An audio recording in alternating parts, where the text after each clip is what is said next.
what that means. Detroit media icon Ryan Ermanni, University of Michigan great Braylon Edwards, and of course, Maz are about to take over on Woodward Sports. Every day, 2 to 4 p.m., it's the best Detroit sports talk on Detroit's best sports network, Woodward Sports.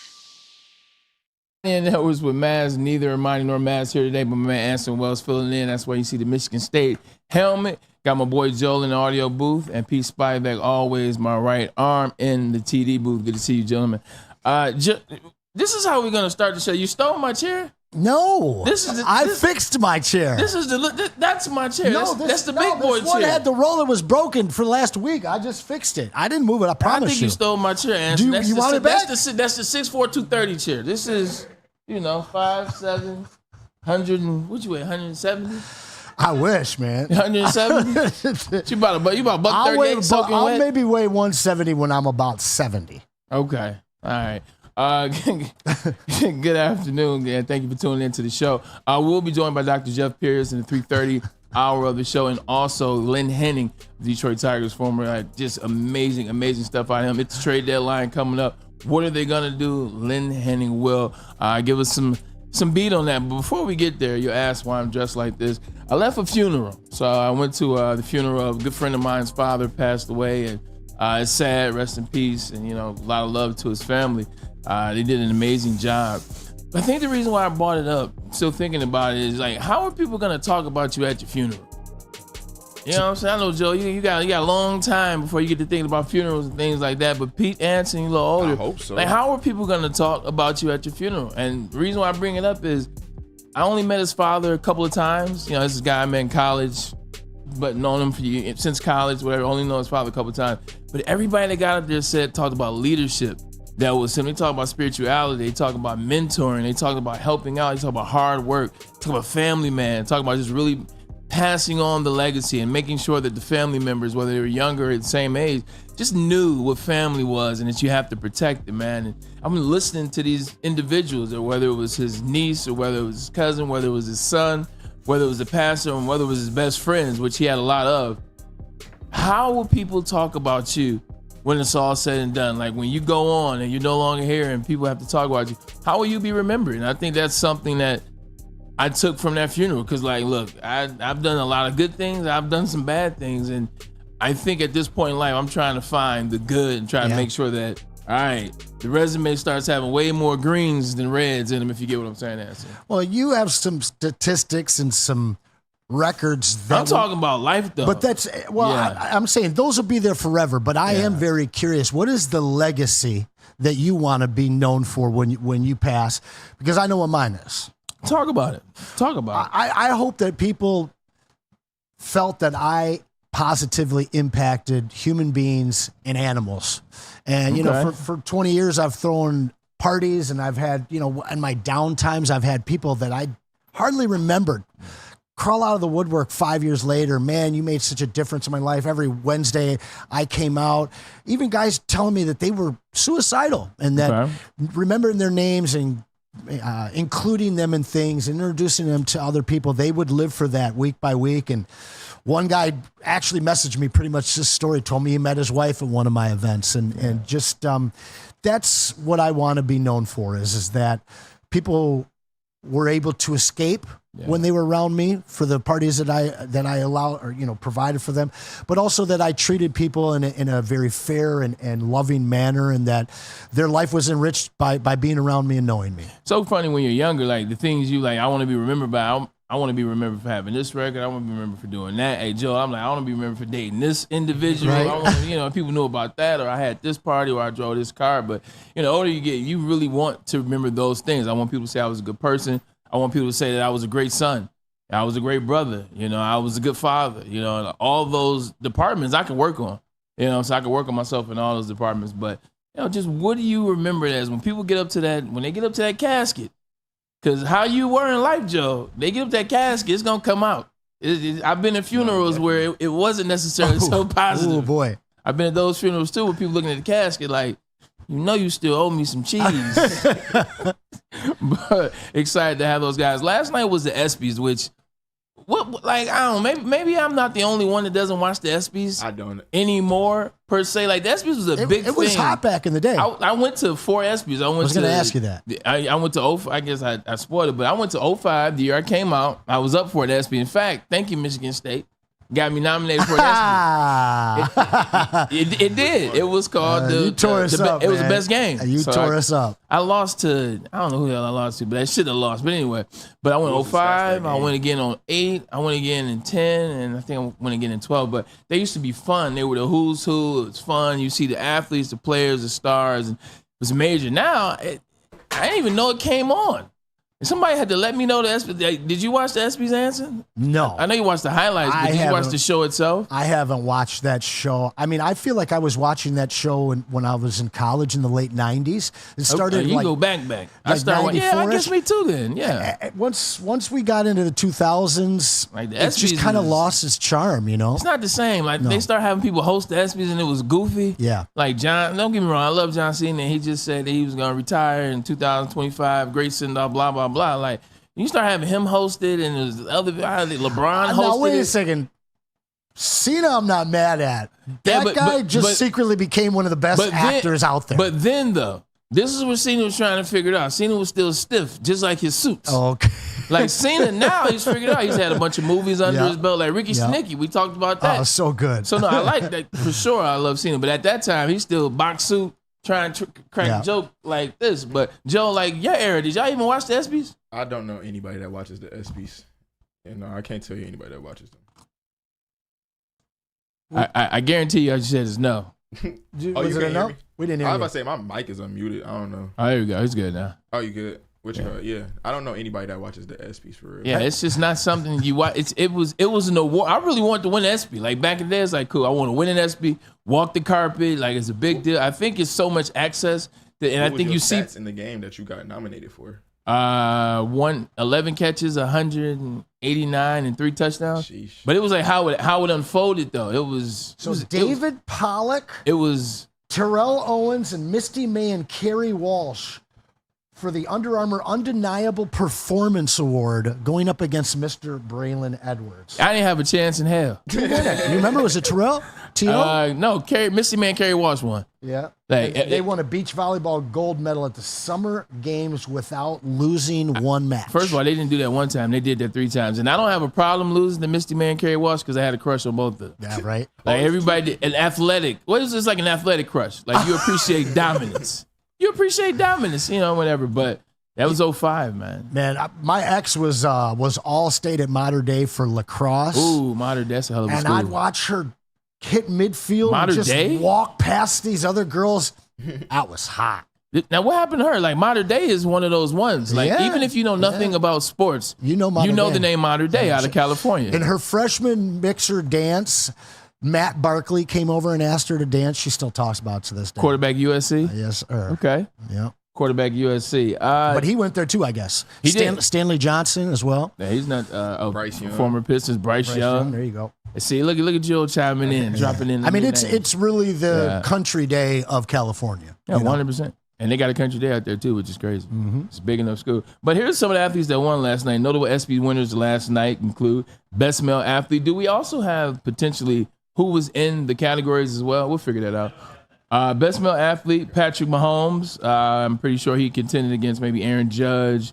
Basketball would have been Jokic, who won last year. And it's usually whoever wins the sports, they just kind of pick those guys. So, all right, Patrick Mahomes, he wins. The Shohei Ohtani wins for MLB. I guess that's the guy he'd be going up against. NFL, Patrick Mahomes wins that. Luka Doncic wins NBA player, which I guess Jaylen Brown performance. How much of that is him being there last night? Did you see he was on the red carpet? He was there. He had a date, and everybody say he's winning on and off the court, which is, let me get your take on that. We talked about it. You haven't been here. The Jaylen Brown snub, obviously Kyrie is another one of those snubs. We can get that out the way. Kyrie snub USA, especially since you had to go get Derek White. I know what you're going to say. Let's focus on Jaylen Brown right now. What do you think about the political views of Jaylen Brown, what he said to Nike in 2012, the infamous tweet where he says, corrupt Nike. 2022. 2022, exactly. He makes that comment. Fast forward to he's not on. Jason Tatum's on. then Drew Holiday's on, then Derek White. None of them are the Finals MVP, at least how I recall it. Or neither one of them won the Eastern Conference Award as well. Listen, Jaylen Brown is the most intelligent man in all 4 sports, hands down. Look into his resume. I went through it before. Nice. He's the youngest man to ever teach a class at Harvard. He's employed by NASA. The guy's brilliant. Yeah. Anything that comes out of his mouth was researched, well prepared, and I'm going to back it. At this point, he's probably my favorite player in the NBA. Learning more about this guy as we went through the playoffs, and we've talked about him in the last couple of weeks, and then seeing what he did in those playoffs, how you cannot be a fan of this guy is beyond me. He's the best player on that team. I mean, yeah, he is. I can't argue that. I think that he should have been on that team over all 3 of those guys up front, but it would have been a little difficult to do during the season when Tatum is the focal point of that team. But when it comes down to it, nitty gritty, games on the line. Was it a snub? We saw who it was. Was it a snub? 100% it was a snub, especially when you have a guy who just won an MVP of a finals, and then you got to fill somebody in, and you take Derek White. Derek White, top 30 player when you go through 9 stat categories. Agreed. He's fantastic. But he ain't Jaylen Brown. No, he is not. See, I said yesterday to Broder, I said I don't feel this is too much of a snub. Like, I'm not mad at this because, one, you had to go through if you really want to say Jaylen Brown got snubbed, you can look at a lot of players and say they got snubbed. So I looked at it more so you're not replacing Kawhi Leonard because he didn't play a game with him yet. You just replacing the body. So it's more so like Jaylen Brown is a ball dominant player, but when I looked at it from the fact that our really only defensive guard is Drew Holiday. So you bring in another player like Derek White, like Drew Holiday is gonna have to come out at some point. So you can sub him with like a Derek White.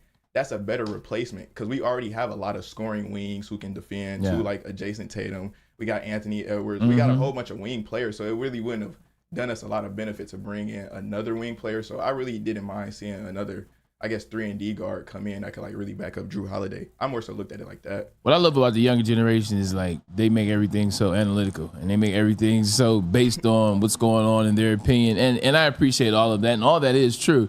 The snub happened. No doubt. The snub happened because of political views. The snub happened because Nike runs this particular USA team. The snub happened because he stood on business. Yep. It is what it is. And that's why there is a snub. To your point about who got picked, like Derek White's arguably top 3 two-way player in the NBA. Yep.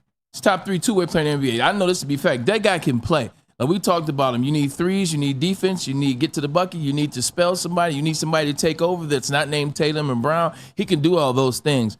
Just more so from the standpoint like Jaylen Brown's coming off of what he did. I get that. Yeah. It's like it's a snub and it's like it's usually use recency bias, and when you use it, it's not a good thing. In this particular instance, the recency bias should have got him a spot. I also pulled up the ESPY categories for you. Well, and outside of Curry and Halliburton, keep them there. You don't really have another point guard on this team. Obviously, Ant-Man's been handling a lot of the ball duties. Had 13 the other night though. That really frees him up to do whatever they want to use him for. So Derek White, in terms of a composition of a fully crafted team, I get it, but it is a snub. Make no mistake about that. All right, here we go. Joel said he pulled it up. This is actually perfect. Let's go back to Patrick Mahomes, who won for Best Male Athlete. Who did he beat out? So he Scheffler. He got Scheffler and Connor McDavid and Shohei. No, yeah, that's who it was. Yep. Scotty Scheffler, Connor McDavid, Shohei. All right, so do we agree with that? Do we agree with Patrick Mahomes over? Because Scotty Scheffler is a bad boy. What he's doing in golf hasn't been done since Tiger Woods. Mm-hmm. Yeah, but Shohei. How many back-to-back Super Bowls have been won? And the answer is Patrick Mahomes. I was about to say, absolutely. And 100%. 100%. Best MLB player, I have no problem with Shohei because he's the best ever. He can win that category every year, in my opinion. Best ever? Best NFL. As of right now, in terms of potential, in terms of what he is. Like, nobody's a top 3 pitcher and also a top 3 batter. Okay, nobody's ever done that. He's not top 3 pitcher, but he's still. When he was at his best, when he was on his road 2 years ago, like when he was legitimately Cy Young top candidate, he was a top 3 pitcher in baseball. He finished top 8. But he also pitched 18 games. So, listen, I'm a fantasy baseball nerd, so don't push me on that How many games Barry Bonds ever pitched? Ooh. How many games I'm Willie not Mays comparing ever him to pitched? Barry Bonds. I'm comparing him to Babe Ruth. Okay, look at Babe Ruth's pitching numbers though. Like game speed. I'm talking about look at his ERA, look at his whip, look at all that. You mean when he was brand new, like 18, 19 years old pitching and then stopped after a few years? I'm not trying to hear all that. Don't move the goalpost. Who's pitching this year? Don't move the goalpost. Is Shohei pitching this year? Babe Ruth's not pitching this year, so it doesn't matter. I take the win. Right on that I take one. the win. Right on that one. Best NBA player, Luka Doncic. Nope. Who was he in the category with? He was in there with Jason Tatum, Shea, and then Jokic. I'm sorry, but if you can't defend anybody, I don't care what your offensive statistics are. If you have somebody on board that's right there with you and can defend like SGA, he's not the best player. He's just the player the NBA wants to push. I mean, he did win. I mean, technically speaking, he won MVP, so... I mean, that category, I guess. And he shouldn't have won. He shouldn't have won MVP. I don't think. Kyrie should have won, right? Listen, the guy is an absolute matador out there as a defender, and I just can't. When you have statistics offensively that are so comparable, like SGA and Luka, when you are completely olaying every offensive player that you're trying to check, you're not getting my vote. Well, this guy definitely would dislike Luka Doncic because he loves defense. That's Nick Saban, who last night won the iconic award. Nick Saban deserved it, and I actually think we have some footage of Nick Saban's speech. My dad told me when I was a young kid in West Virginia, that was the most important part of your character, is have compassion for other people. People aren't going to remember what you say. They're going to remember how you made them feel. That Spartan looking real good right there. That's an Alabama Crimson Tide. He's also a Tiger and a Spartan, baby. Currently, he's nothing. He currently nothing. Actually, he's alumni of all How many three. rings he win in East Lansing? He would have won one, but he left. He left. How many rings did he win? He didn't. So this is a Crimson Tide guy enjoying his retirement. Nick Saban is living it up in retirement. Combed hair and the beard, something he would never wear when he was coaching. Obviously, he wanted his players to be clean shaven. Something else that happened that was funny in his speeches. I think there were two Alabama guys on stage that presented to him. Heisman Trophy winner Mark Ingram, Heisman Trophy winner Bryce Young. And then he was talking about, he said, hey, look, there's a lot of us in here right now. We may have to have practice. And like he said it in a more catchy, wittier way, but there was a lot of Crimson Tide players in there that he has. And when you look at coaches that have, put guys in positions to be stars at the next level, I mean, obviously John Wooden maybe comes to mind, UCLA, Krzyzewski. At Duke, Mike Krzyzewski, Coach K. But when you think about it, I don't think anybody has put more players in that position because basketball, it's not the same numbers in terms of quantity of players in the league. Well, football, there's a ton. So Nick Saban's younger in his tenure. He's put way more players at the professional level than Coach K. Yeah, and great basketball teams that have top 12 prospects. versus 61. Yeah. The other guys don't want to go there because they want the ball. When you're going to an SEC team, especially somebody like LSU or Alabama, as we're talking about, you know that 53 guys have an opportunity to make it to the NFL. And you might sit your first year, but you are going to be on the grandest of stages for all 13, 14 games that you play that year. Yeah, true, man. You do the math even further with 7 rounds, 32 teams. You have a much bigger chance to do it at that level. Something else that was interesting that happened last night, I know you would want to jump into this conversation, is the best tennis player of all time, Serena Williams, hosted the ESPYs. And we were talking about hosts and John Cena and LeBron James. Well, Sabrina joins the next line of athlete/host. I think Steph hosted last. Steph a couple years ago hosted. Well, she had some interesting things to say about something that we have had conversations about. It was Harrison Butker and his speech to college. Take a look at Serena as she serves up some shade. That's Pete, by the way. So go ahead and enjoy women's sports like you would any other sports because they are sports. Yes. Except you, Harrison Butker. We don't need you. At all. Like ever. So she didn't really say anything back, but she just had some fun with that, man. That's my girl, though, man. Don't take it out on Serena. No, she literally told him he's not allowed to join. And what she and every other woman that is upset by that is not realizing you are minimizing what his wife felt. He didn't say all women. He said in that speech, my wife felt that her life started when she had children. So not only is Serena completely minimizing the feelings. You switched the words a little bit. What? You switched the words a little bit. That's not what he said. He didn't say my wife. No, he did. Said that. He said my wife said that her life started when she had children. That's not what he said. 100% is what he said. That's not what he said. I don't remember it that way. That's not what he said. Yeah. That's not at all what he said. He basically gave an opinion about when his life's his wife. That's not true. Bring it up. We're gonna have to come back to this because he literally says my wife feels that her life. No, that's where you're at. He didn't say my life feels. It's not true. He gave an opinion. No. He gave his opinion. He said, I am sure. And that was the problem I had with you and your girlfriend when we were talking about it last time because you guys glanced over the fact that we didn't glance over. No, you said did. It wrong. You need to rehear it. You need to re-listen. No, I'm telling you need to rehear it. Just read. Just read. Bring it up. Bring it up, Pete. Find that. Just read Put it on. Just read it as it is. Okay. And the thing is I've been saying this for a while because everyone was so fixated on the fact that he was attacking women that they didn't even hear the fact that he said, my wife said feels her life. First of all, you're wrong. But second of all, if you're right, why didn't you say that then and why did you not say it now? Because then I would have educated you then and said you still were wrong. But why not bring it up till now? You didn't say this when we were having the conversation. You didn't say you guys aren't even listening to what he really said. Well, that never came out. That is my biggest beef. It's because that never came out of your mouth.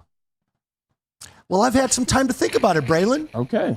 And the fact is everyone discounted the very impactful, important things that he said because they couldn't get past the 5 seconds of him talking about his wife's feelings. Well, that wasn't not his own. But that wasn't exactly. You got it, Pete? That wasn't exactly. Let's hear it. Are you sure? Yes. All right. Oh God. Look if I'm wrong, I apologize. Sorry, Bray, look what I started. It is only in the past few years that I have grown in courage to speak more boldly and directly, because as I mentioned earlier, I have leaned into my vocation as a husband and father, and as a man. To the gentlemen here today, part of what plagues our society is this lie that has been told to you that men are not necessary in the home or in our communities. As men, we set the tone of the culture, and when that is absent, disorder, dysfunction, and chaos set in. This absence of men in the home is what plays a large role in the violence we see all around the nation. Other countries do not have nearly the same absentee father rates as we find here in the U.S., and a correlation could be made in their drastically lower violence rates as well. Be unapologetic in your masculinity, fighting against the cultural emasculation of men. Do hard things. Never settle for what is easy. You might have a talent that you don't necessarily enjoy, but if it glorifies God, maybe you should lean into that over something that you might think suits you better. I speak from experience as an introvert who now finds myself as an amateur public speaker and an entrepreneur, something I never thought I'd be when I received my industrial engineering degree. The road ahead is bright. So that's one part of the conversation that he had. There's another part. We'll eventually find it when we do. We'll play that, and we'll just get it out and open and see what it was. Because at the end of the day, I think the biggest thing is he was speaking from his point of view, and I think you're trying. It's not what I heard. Okay, and when we find it, we'll figure it out. But long story short, it was kind of funny. You saw where they stood on it. They stood on it. It was ha funny. Not necessarily so funny up in here. Let's take a quick commercial break. Reaching back a month and a half. You said what? She reaching back a month and a half. Well, she hasn't been on TV. She hasn't been anywhere. Okay. Like she hasn't been anywhere to be able to say anything. So she chose to. But that's what award shows are about. Like how many like puns and jokes and are drawbacks or reachbacks to something that happened in the ESPYs is in July, something that happened in February or April. Like every award show pulls back from something because that's when they have their space, their opportunity to say something. Look at Usher. Usher's got millions of opportunities. Usher chose the BET Awards to say what he wanted to say, to get it off his chest. But it's been brewing for a while, so it's just kind of like when Peyton Manning told KD he should go and join the women's. He was waiting for his moment. Yeah, he was waiting for his moment. Or when Drake. Now I will say this: the last time I watched the ESPYs and I was really dialed in was when Drake hosted. I don't even remember what year. Nah, man, Drake did an amazing job. He did, yeah. Not a fan. Job. That's when him and Chris Brown had beef too. They did a whole little skit. Quick commercial break. We'll take it. It is from the Boys and Girls Club. Yo, check this out. You got to register now for tackling and or cheerleading. It is the #1 youth football league in Metro Detroit. The Boys and Girls Club of Southeastern Michigan's 3C Sports League offers ages 5 to 14. Ladies and gentlemen, get your kids out the house. It's summertime. You can get them out the house. You can drop them off. They can learn. They can be a part of a group, be a part of a team, and also they can have fun. Register now at bgcsm.org. Equipment, meals, transportation included. Everything is included. And also, if you make it to the big dance, that's right. If you make it to the Super Bowl for the youth sports, guess what? It's at Ford Field. It might be something you want to check out. Or Planet Fitness 50 metropolitan Detroit locations. That means they're all over. They are the gym of choice. They fit into your budget just the best way. Planet Fitness is where you should be, man. It's home of the squeaky clean gym, home of the total body work. And also, it is no judgment. So work out at your own pace, do your own thing. Nobody cares as long as you're having a good time. Planet Fitness, where your fitness is essential. Thank you to the Detroit Lions and Sheila Hamp for the best season in Lions history. Now it's time to let Brad Holmes cook. Woodward Sports. Braylon Edwards here, Premier Pet Supply. Man, just looking around, who's got it better than pets?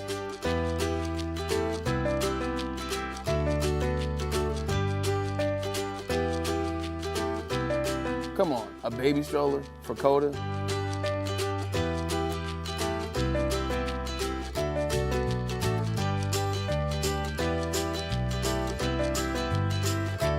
A chef for Lola? Really?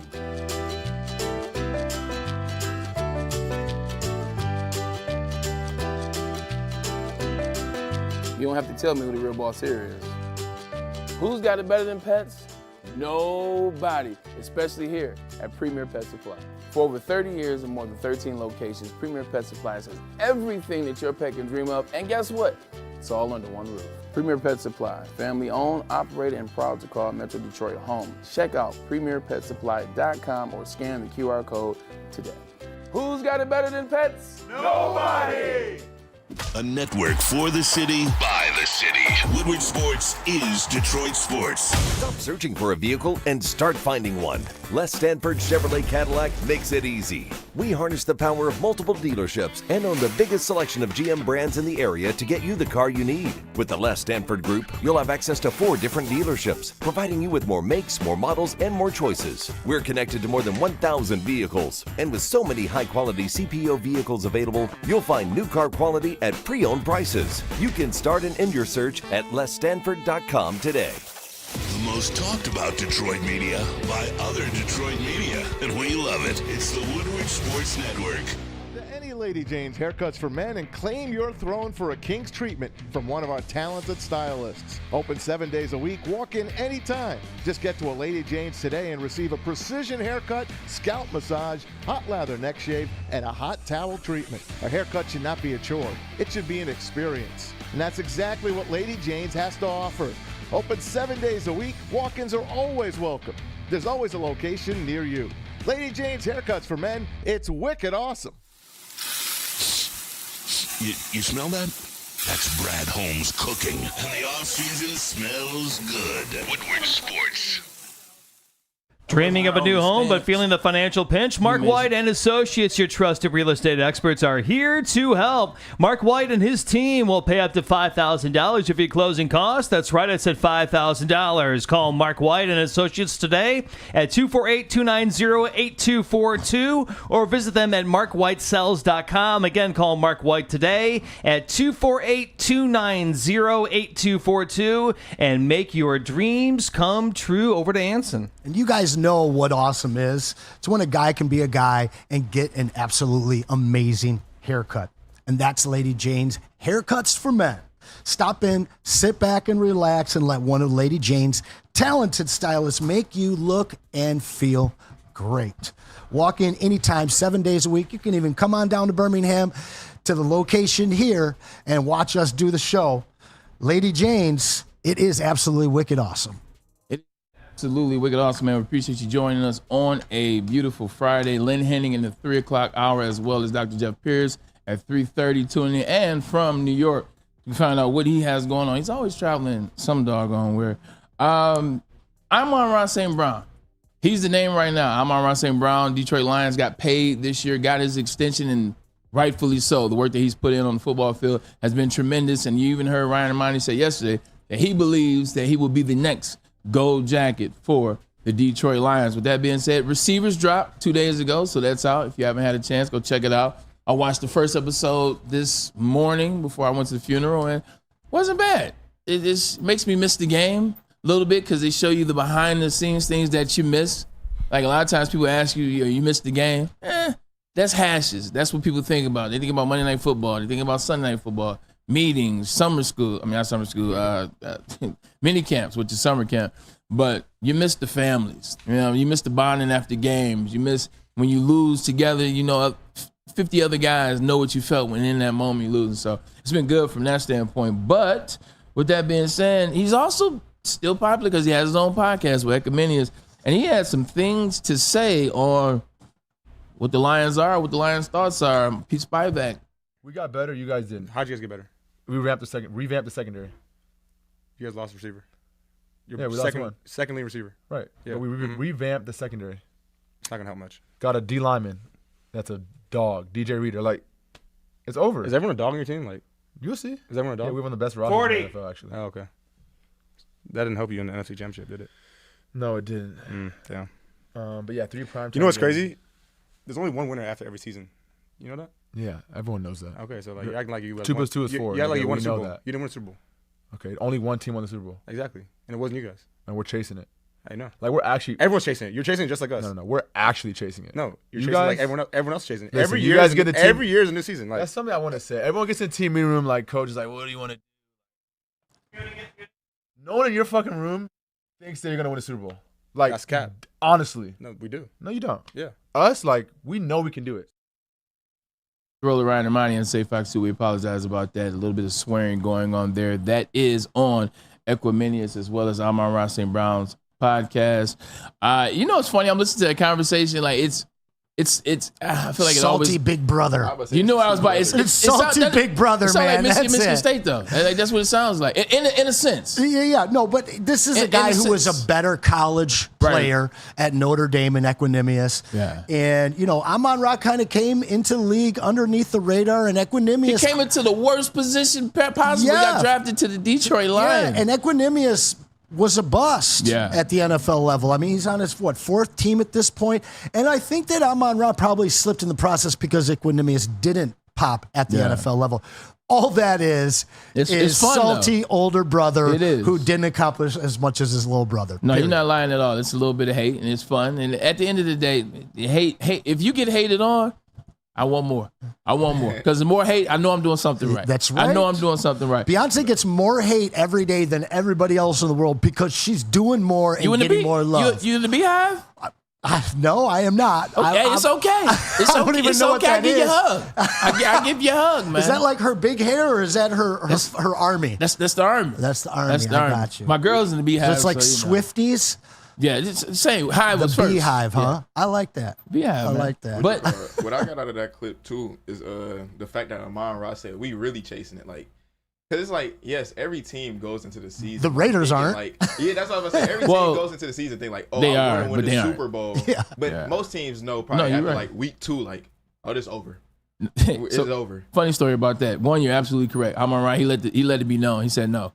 But we're really tracing. Basically, we're one of those top 6 teams, even though they're top. It's really only 5 teams competing 4. each year. Yeah. It's really 4. But to your point, 100%. But when you double down on that, when you have that energy, it lets people know, like, oh no, we know we one of these two. We know we got what's going on. That is real about every team is competing, but the difference is when you play with certain teams, you know what time it is very early in the season. Like when I was playing for the Browns, like look, because you got to think about it. You go through all off season, so you're going through OTAs. You're going through voluntary minicamp, although it's not voluntary. You're going in, you're putting in film, you're putting in time watching film with the quarterbacks, the offensive coordinators. You're working with, the other wide receivers, strength and conditioning. You're doing all that in the offseason. You're not doing that to just go out there and lose games. Like, you're putting in the work because you want to win games. You believe that the couple pieces they added, you believe that the people they drafted, it's going to help. Man, I don't care how good you think your team is. By week 3, you know what time it is. And with the Browns, week 3, it was always time to look for Cancun trips. I was like, okay, so if I take Delta on this day, I can make it because we're going to lose this day. But yeah, it sucks though. But just listening to that, they know they're a team that can win the Super Bowl. He believes that they're a team that can win the Super Bowl. On the other side, which is more important, can Caleb Williams, can he get the Browns? I mean, not the Browns, the Bears to the playoffs. Equinemius is not on the Browns no more. But that's the team I was. Oh, you just talking about them in general? I don't think so. I mean, we've got 2 playoff teams in the division. I think that Minnesota and the Bears will both be neck and neck to the point where they probably keep each other out of the playoffs. I am not a Caleb Williams fan. I don't even see him as a top 3 quarterback coming out. I know people think I'm crazy, but whoa, there we go. And now actually, Joel, and it's there. funny. You dropped some knowledge. I'm gonna get back to actually make it relevant and ask that question about the Lions. But you're not a Caleb Williams fan as well? No. Talk to me about it. Like, okay, this is a different voice on the conversation. Tell me why you're not Caleb Williams fan. I'm not a Caleb Williams fan because, like, yes, you see the highlights. Yes, you get the crazy plays, like the Mahomes-esque plays. Yeah. But I was saying, like, that's cool in college when you could, like, improvise a little bit more and just run out the pocket and scramble. Like, oh, I'm better than everybody, so I'm going to just make a play that shows I'm better than everybody. But when that skill gap, like, it shrinks, it's like now you got to, like, really – he definitely has the skills to, like, read the defense and all that. I'm not taking none of that away from him. But from what I saw, that was, like, reliant of, like, most of his play style. He wasn't really operating in the pocket, so – it's only one Mahomes. And this is a guy that went from 3.9 yards per carry his first year to 1.9 to 0.9 last year. Yeah. And if you look, Caleb Williams or Mahomes? Caleb Williams. So you look at so many of his touchdowns last year. Look at the first half of the games, crushing it through the air. Yeah. Second half, I think he had 9 touchdowns in 6 games through the air. And half of his touchdowns came on the ground, but you're averaging less than 1 yard per carry. How is that going to translate to the NFL when you got as much speed as you have out there? And then the Notre Dame game really showed me a lot. When he came out just throwing picks, that's really what it was for me too. When all of his big games, like where he played legit defenses, he was turning the ball over. Terrible. A lot of fumbles, a lot of picks. It's just like, I really more so look at it as a Carson Wentz situation. Okay. So in Philadelphia, Carson Wentz was making like Mahomes-esque plays, scrambling, improvising, making those type of plays. But then just when it got to the point where like he was killing them with it too, like you're gonna it's like it only works until it doesn't. So like that's one of those things where you live by the sword, you're gonna die by the sword. And I think he's gonna die by the sword quicker than he's gonna be able to like flourish by it. Here's my only real question to that though, and I appreciate both of you guys' conversation on Caleb Williams. Name me somebody on his offense last year. Besides the running back. I was just about to say Brendan Rice. And you only know him because he's Jerry Rice's son. He was their best receiver. But you only know him because he's Jerry Rice's son. Like if he wouldn't have had any pub for Jerry Rice's son, you would be like, oh, the one dude. Exactly. I mean, but still. But the only reason why I say that is because the man's been playing with less than relevant mentality the last 2 years. Just 2 years ago, he had Jordan Addison. And he had Jordan Addison, he had a decent wide receiver in the slot, and he had a running back that was kind of fast, so he had a little bit more skill. Like sometimes these players, a lot is put on them, and there's not a lot around them. I'm just saying, look at his games against teams like Utah. I'm just providing legit teams, but he don't have we know they don't have a defense. No defense, which means it's a shootout every game. Yeah. And if you don't have the weapons and the offensive line to protect for a shootout, we said the same things about Colorado. Ain't nobody blocking for Shedeur Sanders. And it's a very similar situation. Just Lincoln Riley, these are his type of quarterback. Yeah. So it's going to be one of those situations where I could see you guys being right and I could see you being wrong. Because if you start naming Lincoln Riley guys, Baker Mayfield, Kyler Murray, Caleb Williams, all seem very similar. Jalen Hurts, if you want to throw that in there. So who's your rookie of the year? I love how we got it. See, these are the best conversations when you just kind of go off the beaten path. Of course. Rookie of the year this particular year, let me see. Because, the odds are on Caleb. I'll bring the odds up while you answer. I say Jaden Daniels. I think Jaden Daniels. That's the man right there. I think Jaden Daniels. I was higher on Jaden Daniels towards the end of the process. I think Caleb Williams is still going to be a form of what they say he can be. But I just thought this particular year, I thought Jaden Daniels would have a little bit more. I think Jaden Daniels will be the rookie of the year. Caleb's got all the weapons around him, so I mean, like, it's set up perfectly for him. I think this year is going to be like a non-obvious pick. So that's why I think it's hard. Malik Neighbors? That's fair. That could be fair. Or like what's his teammate, Brian Thompson? It's like something like that. Like, I really feel like it's going to be random like that this year. Because, like, most times those are the type of players that, like, are able to come in the league and flourish, like those who went a little under the radar, and they went under the radar in the scouting process, but they were really like just dogs. They just didn't get scouted good enough. The odds are so overwhelmingly in favor of Caleb Williams. Because I mean, he sits at plus 140. But he should sit at plus 140. Actually, he should sit at negative. He's the number one pick. He's surrounded with talent and weapons, and that's exactly where I go with it. And he's stepping into snaps week 1. Yeah, he's stepping in snaps week 1. He's been taking number 1 snaps since they drafted him. The mindset's there since they drafted him. They put the players and the skill position around him. I mean, you're talking about Keenan Allen, who I've loved as a player for a very long time, but he gets hurt. Last year, he finished the season and had his best season as a vet, saying that DJ Moore, he's a guy that's just been waiting for a quarterback. DJ Moore is a guy that's just been waiting for a quarterback. DeAndre Swift, I mean, hey, we know he starts the season well. You know, we know he starts the season well, but you put him around this many weapons. Cole Kmet, he's another one of those tight ends that's waiting to take the next step. Yep. I think he's the one knocking on the doorstep of that elite tight end room. So it's set up for him to have it. It really is. Yeah, it's insane. I was looking. There was something that came up on Twitter, and he has to average like 92 yards a game and like 0.2 touchdowns per game to be the best rookie quarterback in Chicago's history. So there's not much to get ahead of. Yeah, it's not saying much. What about you, Pete? Who you got winning the offensive rookie of the year? Bray actually stole my pick. I think you're right on the Jaden Daniels. But I mean, if you Daniels? Yeah, but I mean, if you really want to, like, you know, kind of, I mean, I think a good solid pick based on volume and how much work he's going to get to be Marvin Harrison Jr. Because I mean, there's nobody else over there to throw to in Arizona, and I think that based on the volume, I mean, this guy could easily put up 12 TDs and at least over 1,000 yards in his rookie year. I think Marvin Harrison Jr. would be like, you know, kind of sneak in there. I was going to say, and to bounce off that or pause. Yeah, to piggy off of that, I would say like a Keon Coleman possibly, because he's definitely going to be the number one receiver option. Like, it's really going to be nobody else there, and he's big body, can play catch it off like the wide receiver screens and get his own yak, and then also just get those type of jump balls. So he could definitely be one of those receivers that just step straight in and just be the number one week 1. So we saw Puka have basically the best rookie wide receiving year ever, and still didn't win it. That's only because CJ. And that's you said you should have. Puka should have for sure. No, you shouldn't have, because listen. Here, relax. I'm listening. I play wide receiver. Like I'm never gonna. No. In this sense, I'm never gonna be biased to any other position but wide receiver. You're allowed to. I'm going to be biased to that wide receiver position. With that being said, C.J. Stroud did something that no other quarterback has done. Like it's not about who's a better player. It's more so about what did he do, and what he did was he took a franchise that's had 4 head coaches in the last 2 years. Took them to having a home playoff game. They had a home playoff game.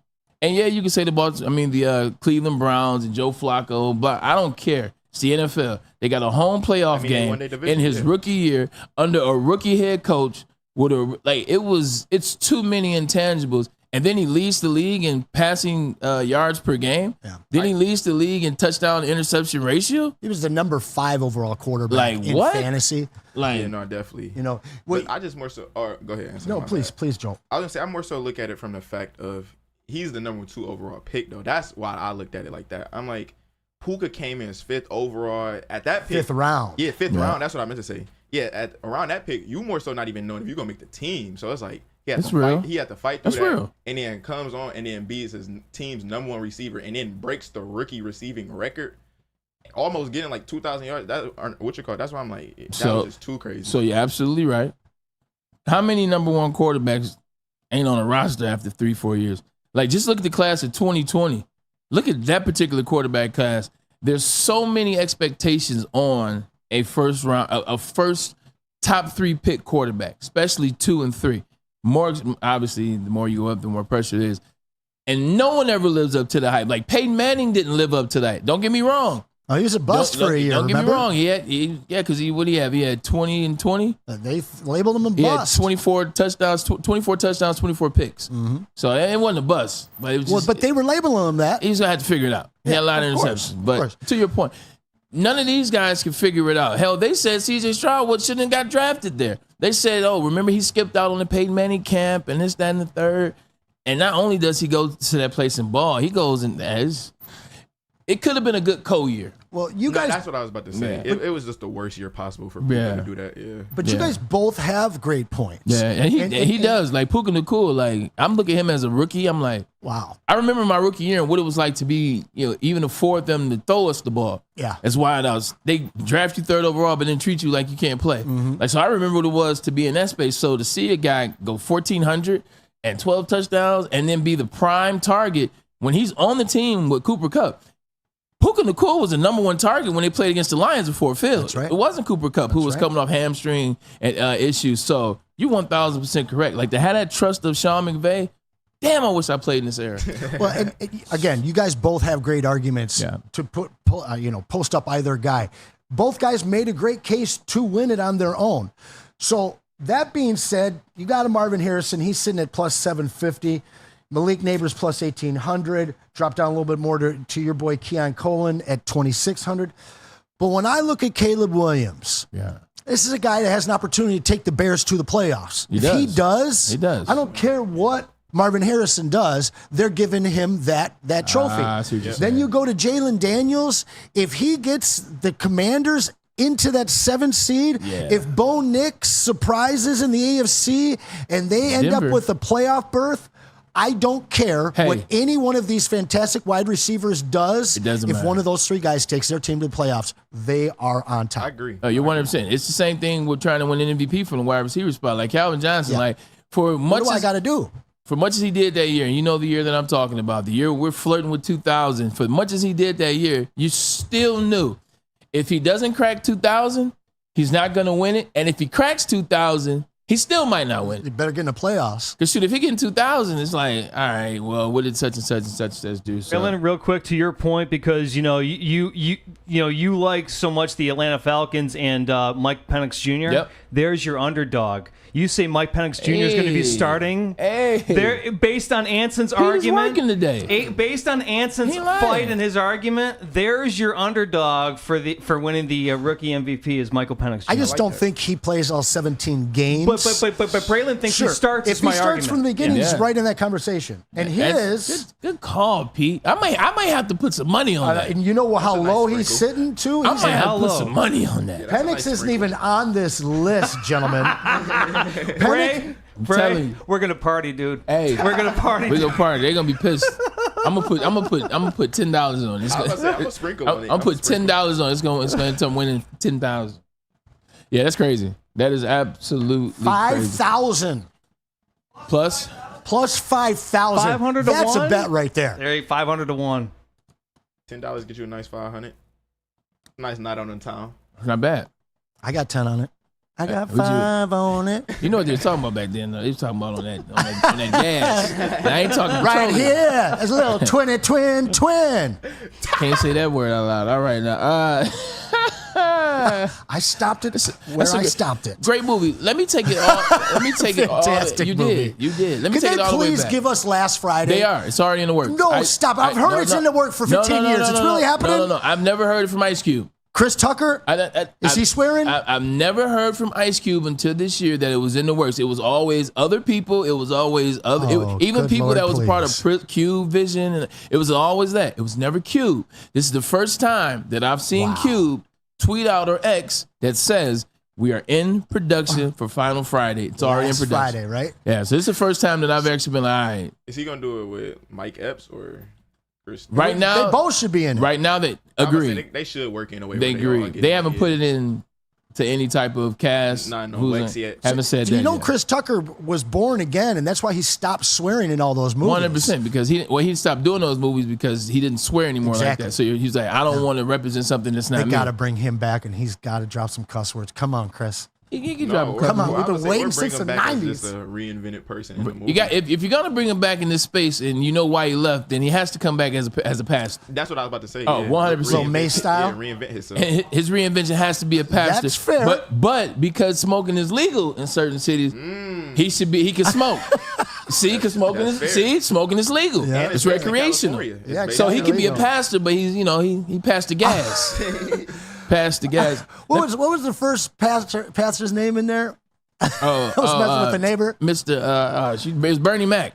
Yeah, with Miss Jones. Reverend Jones. I think it's Reverend Jones. No, Miss Parker. No, that's Miss Parker. That's Yeah, right. you said we know who Miss Parker is. Mm-hmm. Just getting back on track, which we got the rails off, which is good from time to time. He talked about winning the Super Bowl. That's how we got here. Amon-Ra St. Brown. He talked about it on the podcast with Equiminians. He talked about winning the Super Bowl. We are one of those ones. We're going after it because we are like that. I'm talking about just to give me the two teams that come to mind when you think of derailment for that. Derailment from a championship that they should be winning? From a Super Bowl. Like, I'm talking about your two honest derailments. When you look at these two teams, you say, you know what? These are two teams that either scare me or I don't know if the Lions are better than yet or it's something about X. Oh, that would beat us. Yeah. Okay. Yeah. I mean, because everybody's on the Super Bowl bug in here in Detroit. So you might let's claim gotta it. be real with You believe they're going to win the Super Bowl, you have to claim it, which you do. Yeah. So who are the biggest derailment issues for you? I mean, San Francisco 100%. But are they really a derailment, or are we saying that because San Fran beat us last year and San Fran has been in this space? That's the only thing standing in front of us in the NFC. So they are the derailment. Okay. That's the log on the tracks. And then in the AFC, it's a team trying to win 3 straight. You know, we've played with both of these teams, and we've proved that we belong on the field with them, that we can beat both of them. Philly scares me because Philly fell off so bad last year with something that happened in the locker room. That's a team that could come back and end up with the number 1 seed, glide right through the playoffs. So Philly still scares me a lot. And then, of course, you got to fear the pack. I mean, if we're not going to really venture into the AFC, because, you know, there's 2 teams that I really fear over there, the Ravens and KC. We keep NFC. I like it. It's early.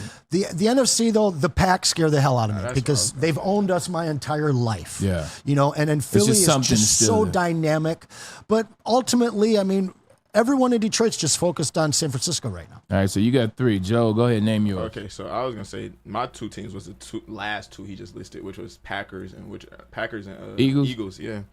Because Eagles for sure got they have almost a same team and then got better. Like they lost Hassan Reddick, but they still have pieces like Josh Sweat, so they're gonna be real good. And they've been there before, so they have the pedigree. And then a team like the Packers, they are immediate roadblocks since they in our division. Yes, sir. And I think that's who we're going to be competing with most of the time.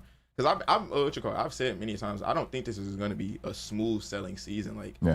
This is definitely not going to be a smooth selling season. Like, I'm not mad if we win less than 12 games. Like, as long as you win the division. Yeah, as long as we win the division, as long as we plan for meaningful games, as long as we hot at the right time. Because the way our schedule is looking, last year we were a benefit of a softer schedule, just being real with ourselves. So fans, I think, got used to that and saw how we steamroll, and that's why it's I think that's why so many people Super Bowl, but it's all right, we got to be yes, that's the expectation, but regular season, let's focus on that first. That's more so what I'm saying. So Pete, jump in this conversation. What do you think in terms of derailment? We know the teams, they've named 3 of them. Lions, Super Bowl is the expectations, but who are those 2 teams where you're Well, I mean, obviously the Green Bay Packers. That's the obvious in the NFC North. But the teams that are gonna name, one's a good loss, one's a bad loss, and then both these games are on the road. And I think these are key games for derailment. For what you're talking about, you got to be better than the Houston Texans because they're the sexy team in the AFC with probably one of the best up and coming players in C.J. Stroud. You got to be able to have enough talent to beat that team. And here's what I think would be a bad loss: losing at the Colts late November because Anthony Richardson, if he is healthy in that game. I mean, the Colts, they have like a decent team, but not like a really good team. I think that would be a bad road loss. I think that would be like a loss or a game that should show you where the Lions are at by beating both Houston or beating the Colts or beating both. But those are the derailment teams, I think, Bray. Judging yourself against good or bad losses on the road, and I think it'd be Houston and the Colts and then the Packers. Yeah, and actually, you guys in the chat, I apologize. Tom Mazaway out, as well as Ryan Ermanni, so I will get the chat involved a little bit. Here's a chance. My man Cody Engel said, nah, F the Packers, and he's one of those that doesn't believe in the Packers. He believes that the Lions are strong in the North. They're the king in the North for a reason. Somebody, Rich Baldwin, golf goes down with a CC. This is why I got to get out of the chat. See, this is why I got to get out of the chat. I was about to read something. I don't even want to speak that into existence. I don't even want to put that thing out there right there. Pause. Yeah, I think those are the teams. And I think the Green Bay Packers are the team, and Joel hit it on the head in terms of they're in the division. You play them twice, and they're going to be a team that's going to be there, and they're one of the better teams in the NFC. But I also agree with the Eagles. Like, I like the Eagles this year. I know Jason Kelsey's gone. I know Fletcher Cox is gone. Fletcher Cox wasn't himself necessarily last year, and neither was Jason Kelsey. Still did tremendous things. But those guys, it's time for them to move on to the next gesture of life, past retirement. They got some guys. Don't forget the last 3 drafts they have, and don't forget the draft that they've had this year as it relates to the secondary position. So secondary, Kenyon. That's what I'm saying. So like drafted specifically for the Lions, the Eagles, and that's another thing we've talked about. A lot of teams drafted. They drafted for the Lions. Yeah, they knew what time it was. They drafted interior defensive linemen because they knew what the offensive line was. Detroit fans never. Teams are literally drafting and preparing for us. I got another question for you guys about these Lions. You guys remember what happened in week 2 when we lost to Seattle and how 2 years in a row, but how Lions fans reacted? Yeah, because they were crowning the Leos after we went to Kansas City and won. And I mean, I had to maybe call like a hotline for a couple of the guys in the studio after that week too. Last year was hopeful. This year is expectant. Yeah. Okay. And that's where you get in trouble too. Yeah. Are Detroit Lions fans going to be able to handle a 10 or 11 win season? Because like you said, Joel, this isn't going to be easy. This is going to be filled with obstacles, with different emotional highs and lows, and just so many difficult things that the Lions team, we've never been under the radar like we were last year. We're so firmly on everybody's radar right now that we've got a target on our back. We've got a difficult schedule, and we have a fan base, a rabid fan base that is now expecting greatness. Anson, I like what you said. You know what? Let's do this. Let's take a quick commercial break. Let's get that commercial break into the second hour, and we'll do it. Oh, shit, we got Lynn Henning coming. Yeah, he'll we be coming come back up to some Lions a little later on. We come back to some Lions later on because I'm going to ask you what I want to do is I want to go through the Lions schedule again. I want to have an honest conversation between the 4 of us. Let's look at that schedule. Let's be very objective and see what we really get to in terms of where the roadblocks and what the schedule finale could be in terms of record total. Let's get a message from Dr. Jeff Pierce right now, and we'll come back with Lynn Henning. We'll talk some of these Detroit Tigers at the trade line. It's knocking on the door. Attention sports fans, don't miss out on expert sports injury insights with Dr. Jeff Pierce of Michigan Sports and Spine. Join Dr. Pierce every Tuesday during Big D Energy and Thursdays during Ermanni and Edwards with Maz, where he offers up top-notch injury advice, and he will be on today, not on Thursday. Trust the guy that DMAC trusts. Dr. Jeff Pierce is here to help you get in the game and get you performing at your best. For more information, visit MichiganSportsAndSpine.com or call 248-426-9944. And also, don't forget about your pets. You got to give your pets the best. Premier Pet Supply is hands down Michigan's best pet store. Same prices and all the conveniences of the online and big box realtors, with one major difference: family and locally owned and operated for over 30 years. Over 60 brands of food with nutrition experts there to help you. Same day, local, curbside, and home delivery. Premier Pet Supply. Give your pet the best at PremierPetSupply.com. We'll be right back. Thank you to the Detroit Lions and Sheila Ham for the best season in Lions history. Now it's time to let Brad Holmes cook. Woodward Sports. Yo, let me just say, I love Planet Fitness. Trying out Planet Fitness, and dang, they got lots of equipment. Not me getting a Planet Fitness membership just for the 24-hour perk. Listen, the PF Black Card is worth every penny for this hydro massage. I'm a new man. Did y'all know that the PF app has workouts you can do at home? Cheapest therapy I can find is Planet Fitness. All the benefits, all for less. Planet Fitness, big fitness energy for all. A network for the city, by the city. Woodward Sports is Detroit Sports. Stop searching for a vehicle and start finding one. Les Stanford Chevrolet Cadillac makes it easy. We harness the power of multiple dealerships and own the biggest selection of GM brands in the area to get you the car you need. With the Les Stanford Group, you'll have access to 4 different dealerships, providing you with more makes, more models, and more choices. We're connected to more than 1,000 vehicles. And with so many high-quality CPO vehicles available, you'll find new car quality at pre-owned prices. You can start and end your search at lesstanford.com today. The most talked about Detroit media by other Detroit media, and we love it. It's the Woodward Sports Network.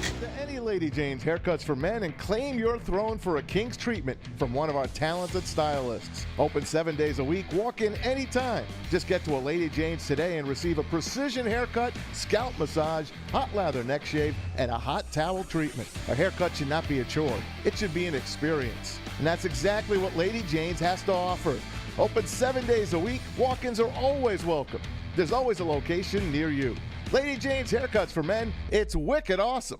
Congratulations to the real Coach of the Year, Motor City Dan Campbell. Just put your head down and go to work. It's about to be fun, man. It's about to be fun. Woodward Sports. What happens when you run a great business for over 50 years? What happens? You expand and offer more products to more people. That's right. This is exactly what Les Stanford did.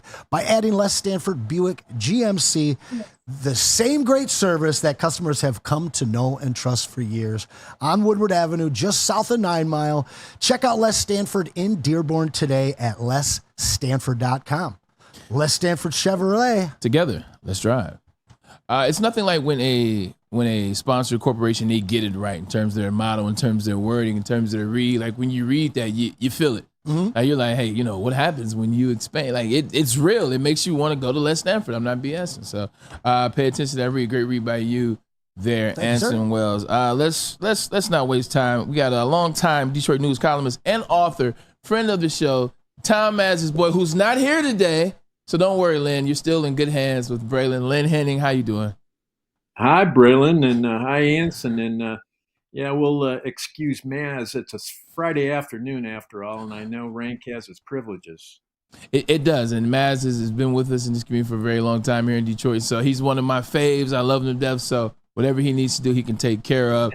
The Tigers. This conundrum that we call the Detroit Tigers 2024 season. I mean, every time you want to discount them, here they come. You know, you discount them again before this series. They play the Reds. They play the Twins. The Guardians sweep the Reds, and they almost sweep the Guardians. They beat them 3-1 in the series, and they beat 6-1 in the last 7 games, and we're getting close to deadline. Your Detroit Tigers. Lynn Henning, talk about it. You know, this season, Braylon, has been absolutely, I think, one of the most upside down I've seen in the sense. Nerve-wracking. Yeah, and, you know, early on they played and pitched so well, but of course they weren't getting any hits. I mean, these 1-0, 2-1 games are just nonsense. If they'd had one more bat cooperating, whether it was Torkelson or Parker Meadows or Riley hitting the way that he's now hitting, you'd have flipped a lot of those games early, Braylon, and you'd be talking contention. But that often is what happens with a team this young. And I think that all along was the peril. I thought, though, frankly, that their young hitters were going to hit a lot better this spring. And that went all the way from Torkelson, of course, down through Colt Keith, down through Meadows. And that didn't work out. I mean, Meadows had to go back to Toledo and then comes back last week and shows really what he can do. And now is out with a hamstring. Torkelson remains everybody's surprise and mystery. And yet you've got Colt Keith, who hung in, and predictably, Braylon and Anson, this kid is going to be a real star for a long time. And you knew by about mid-season you'd be seeing from him what we're seeing now. I think the guy that's gotten overlooked is Kerry Carpenter's absence. Oh, I mean, people forget about it. It's been a couple of months. He hasn't been around. Suddenly, sometimes you have to remind folks, Kerry Carpenter isn't in this lineup and hasn't been since May. And so you add that all up, and in some respects, guys, I'm a little bit mystified at how close to 500 they are. I thought they'd win 85 games this year. That might have been a little high, but here they are after this 6 of 7 thing, as you say, Braylon, and they're pushing closer to 500. They could easily have a second half here. That's going to be incumbent on getting a few people healthy and back, but it's within reach, and that's also part of, as you say, a rather erratic season and a rather mystifying season in baseball in Detroit. 100%. And Colton Keith definitely has turned it around this season, and as of late, as it relates to his bat and as well as his play on defense. So he's becoming an everyday player. So it's good to see. The Detroit Tigers, man, we don't want to BS around. We know what's coming up. The trade deadline is coming up. Flaherty was back on the mound yesterday. 6 innings pitched. I want to say 4 strikeouts. It was and looked like the Flaherty that we know. Couple things in there, but still looked pretty good for himself. What's the move? What are the Tigers? Are we buyers? Are we sellers at the trade? Because I'm in that space. I'm getting excited, but I don't want to be the wrong thing. Lynn, tell me what I should be. Oh, no, Braylon. I think this question has been very obvious for some time now. They're going to trade Jack Flaherty if Jack Flaherty is healthy. There really isn't any choice. This guy is headed for free agency. He is going to get a whopping contract. And people say, well, why don't the Tigers extend him? And the problem with that, guys, is trying to buy a guy out of free agency is just too prohibitively expensive, because they understand that what they're likely to get this autumn probably exceeds anything that they're going to talk about in terms of an extension. And that's just the way it goes. This is a two-way street. This is not about the Tigers saying, well, we'll just extend him. You've got to get all parties in on this. And it's very tough to get a free agent who's ready to perhaps cash in on the casino floor to buy into an extension. J.D. Martinez was that way. He had too much he was likely to make out of market. So anyway, guys, that's what they're looking at. Flaherty, I'm sure, is going to go. I wouldn't rule out other possibilities. Certainly all along they've had 2 catchers there, one of which they could deal.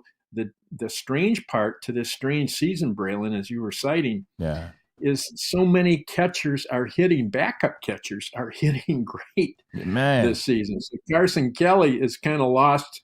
I think he's 18th or so. And I mean, that's really striking to me. But he's the kind of guy you could deal. They probably can deal Andy Ibanez. I mean, I think that's a strong likelihood. I'm not sure they will trade any of their relievers, but they could. And so I think they have to keep definitely an open mind on this. Now, people might bring up Tarek Skubal. Again, he's here we go. Why don't they extend him? Well, he's a Scott Boras plant, and you're not extending Tarek Skubal, particularly when he could beat Garrett Cole's deal by the time this whole thing is done. So that isn't going to happen. Now, if a team comes to Scott Harris and says, fellas, here's what we're going to give you, because we know Tarek Skubal's our ticket to a World Series. Yes, he is. A team that's really on the cusp of doing that, like the Orioles, for instance, they could spin off a lot of great talent and not have it hurt the Orioles and get the ace they need. I don't think Mike Elias, the Orioles GM, is going to do that. Probably not at the deadline anyway. The more likely scenario, if they're going to deal Tarek Skubal for the Brinks truck that the Tigers certainly would insist upon, is more likely around the winter meetings time. But I think you have to ponder that, guys, because what you could get back for a Tarek Skubal, which would include likely a pretty good pitcher as part of the mix, could make that the deal of the century for the Tigers. So you've got to keep open to those things, even if it's not very popular right now. Yeah, look, I know Anson is chomping at the bit to ask a question, so I'm going to let him ask. But just beforehand, I just want to say, when we get a guy, whatever deals we make for Jack Flaherty, can we please get guys that are ready? Can we know? I don't want prospects for 2 to 3 years out. I want guys that are like Colt Keith was like Coach Keith is. I need guys like that, or like Coach Keith was last year. Don't give me guys that aren't ready to play. That's just my 2 cents, Lynn. And the problem, though, Braylon, is that runs into the realities of the market, and you're not going to get all that good of a player. Certainly not a player who's already established big league credentials for Jack Flaherty when he is a rental. And that's what he is, because you're only going to have him for 2.5 months or so. And so, Braylon, you're going to have to rule that one out. I think what they can get, though, for him is definitely worth pondering. And that could be a high single-A player talent. I mean a talent, or a low A1. For instance, look what they got for Michael Lorenzen last year. I'm telling you. How you lead, who's just burning it up at Double-A Erie. He's 21 years old. He's a second baseman. See, not many people were excited about that trade then. But a year later, that deal can look like $1 million. And so you've got to keep an eye, I think, on that, Braylon, when you look at the realities of the market and what you can get. That high A or low Double-A talent, or rather Double-A talent, could really end up being a prize for the Tigers. And that's more, I think, what's within the realm of possible for them. Understood. Mr. Henning, always great to have you on the show. I got a couple questions for you here. One, there's only been 5 rookie pitchers to ever start in the All-Star game. One of them, our very own Mark the Bird Fidrich. Can you speak on the phenom that is Paul Skeens? Yeah, when I was covering the draft a year ago, and it was really fun because you had those terrific talents at the top there. Skeens and Langford. Keith and Langford and Dillon out of LSU and all that. I mean, those guys, that was such a bonanza draft. And Skeens was the big question. If he falls to Detroit, should the Tigers take him? And I heard all kinds of squealing and thunder and saw bolts of lightning aimed at me for considering that Skeens might be the guy the Tigers should and could take at number 3 if he were available. Well, the Pirates knew better, got him at that first slot. And we all know what he's doing right now. We haven't seen a rookie pitcher like this really in our lifetime. But when he was throwing 100 and some miles an hour last year, and he had the slider, and he had everything else for an LSU national championship caliber team, he was going to be pretty good. And he's been better than that. So that's really, Anson, something that I think is both astonishing, but in some respects, not all that surprising given the talent that we saw a year ago. Okay. Well, as much as I'd love to talk to you and ask you about Tugboat Wilkinson and the shortstop Jacob Wilson, I'm going to keep it to my last one. We had the legend Gregory Kelser on Tuesday with Braylon and I, and he brought up something that was really interesting, and he said that Braylon would have made a great Spartan. Here you go. And Braylon doubled down, saying that the very first full ride scholarship that he got the first major one was offered by our very own Michigan State. It was. Well, you said it. You should know what you said. It was major. So how much would you have liked to seen our very own Braylon Edwards in that beautiful green and white? Oh, I think Braylon would have looked absolutely sterling in green and white. The problem is I know his dad too well, and I knew Stanley's son wasn't going any place but to Ann Arbor, and so that was out of the question. Stanley Edwards is one of my favorite players. I've said it before that I ever covered in my years of covering college football, and I mean that too. And Braylon, your dad is special. But yeah, you weren't going to get out of the U of M corral. It's funny, Lynn. I really appreciate that. Every time you say that, man, I love you for that. My dad's a very special individual, and I was able to do the things, because of tutelage and having him as a father. But now you got me forgetting what I was going to say. The Michigan State thing. Like, my dad allowed it to happen up until a point. Like, as I got older, I realized that he was probably, like, backdooring and, like, talking to Soup, Eric Campbell, or talking to Lord, or talking to Jim Herman, whoever he could. Like, don't mess this up. Because out near the outside, Michigan State was where I was going. That was the first opportunity that I had. And I said, hey, they don't want to do it. I said, I'll go play with Charles Rogers. I said, I'll play with Jeff Smoker and TJ Duckett. But eventually that offer did come. But I feel like my dad was, like you said, he was he was puppeteering the whole thing behind the scenes. So I became Michigan Wolverine, and that's just that. It is what it is. You didn't hurt yourself there, and you and Lloyd did pretty good together there, Braylon. Appreciate it. I love that guy, Lloyd. Before we let you out of here, I just want to ask you a couple names. I've been watching the Tigers all season. Like I told you, I've been on this roller coaster ride that I believe all the fans are. And mine isn't because of valleys. Mine's just because of the wins and losses.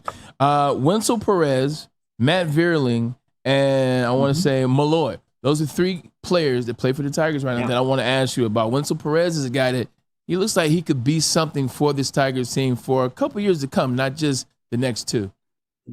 Well, Braylon, that's an interesting name that you bring up because Niners for all those years, and he never really stood out. He was an okay guy.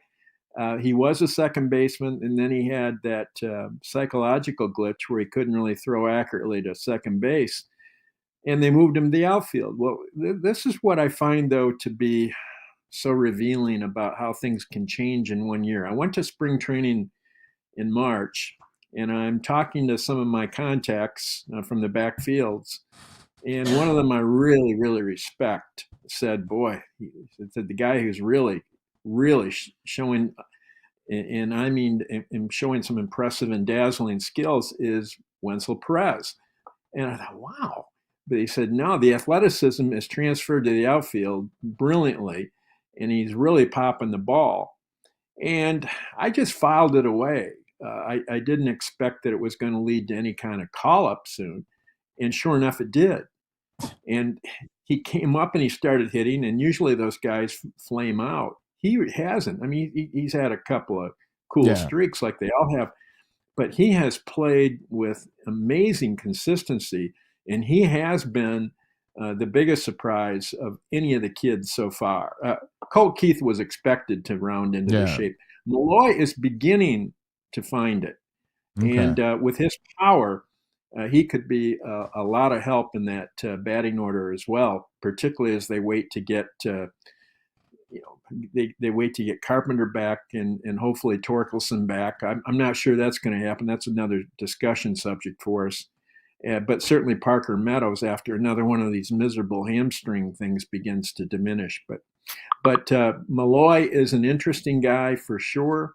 And again, he's young, and power. And as we've all seen over this last week, gentlemen, what's really been the ticket that's gotten them to 6 out of 7 games here?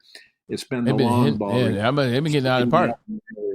Portions of the season. We're definitely sending the ball out of the park. Hey, Lynn, we would be remiss if we let you get out of here before we talk about the Dodgers. The Dodgers are now coming into town. Shohei Ohtani, that is the best baseball player. Maybe Aaron Judge has something to say about it. Maybe Bryce Harper, but it's Shohei. They're coming into town.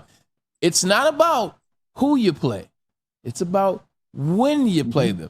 And I think we could be catching the Dodgers at the right time. Tigers are hot. Dodgers struggled against the Phils. What say you about our chances? 3 games starting this weekend. Oh, I think probably along with you gents, if they could get 1 out of these 3, avoid a sweep against a team that good, I think you've probably done okay. If they get to 2, then that tells you that their second half can be pretty special based on what we've seen the last week. I know a friend I respect very much said after the Cincy series, this is going to be one awful 7 days. Well, now we're 3 out of 4 against Cleveland and heading into this Dodgers series, as you say, Braylon. But I would think, and I'm going to be a realist here, I think 1 out of 3 would be really great. Avoid the sweep and take some momentum here into the All-Star break. And they could be interesting here in the second half, to say the least.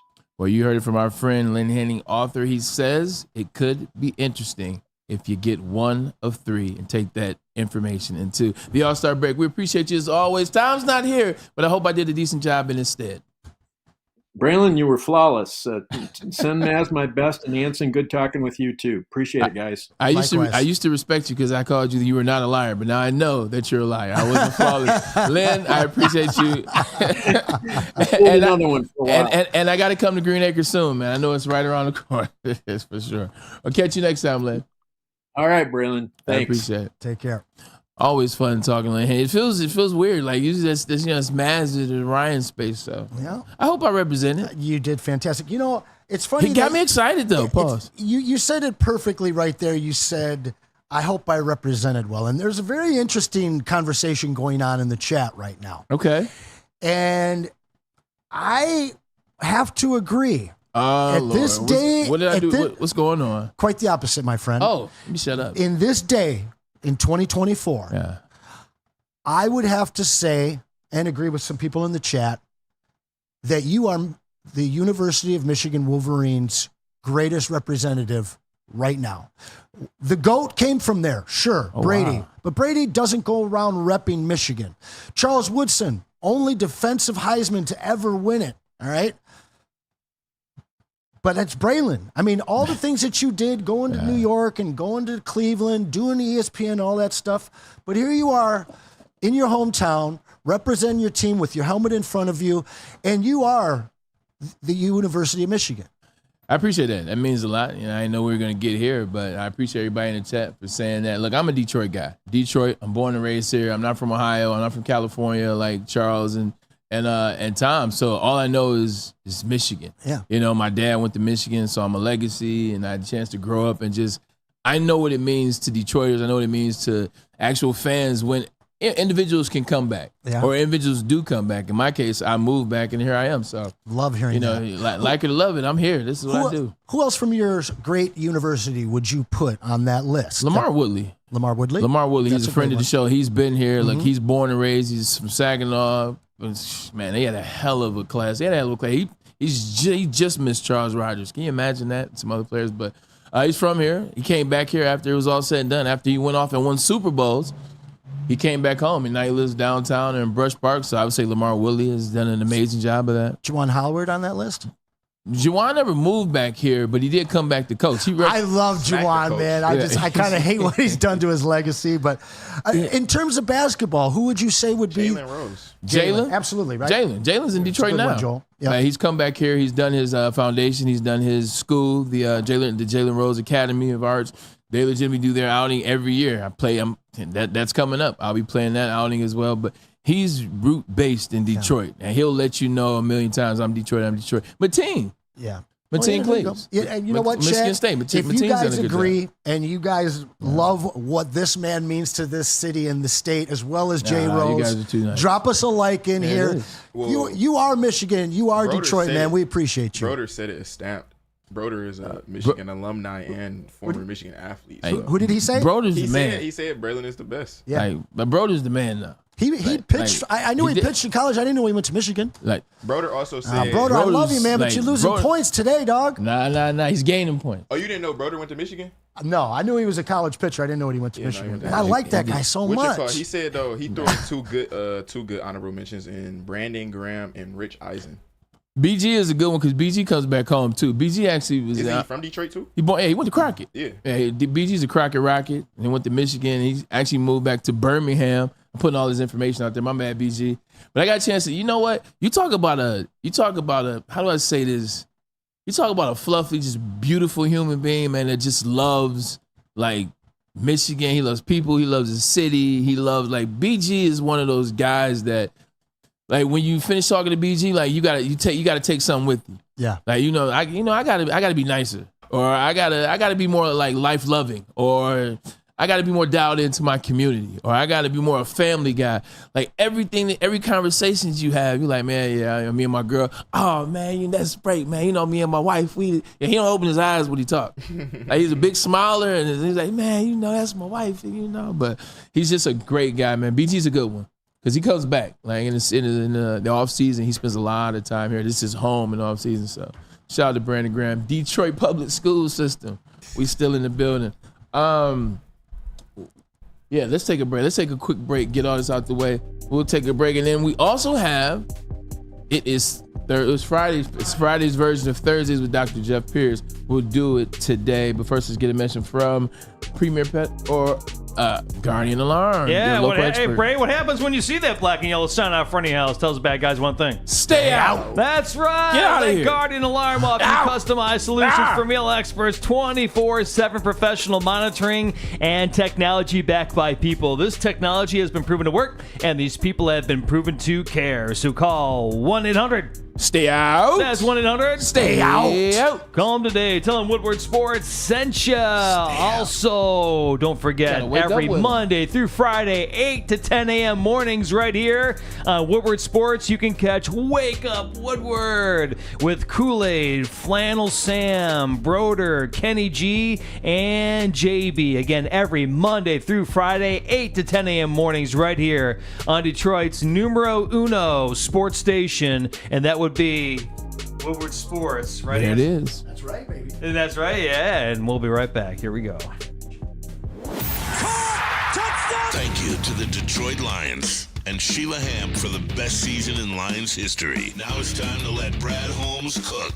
Woodward Sports. Braylon Edwards here, Premier Pet Supply. Man, just looking around, who's got it better than pets?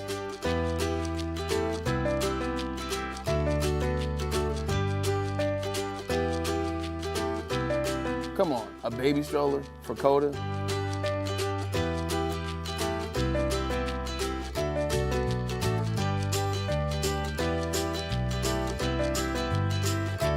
A chef for Lola? Really?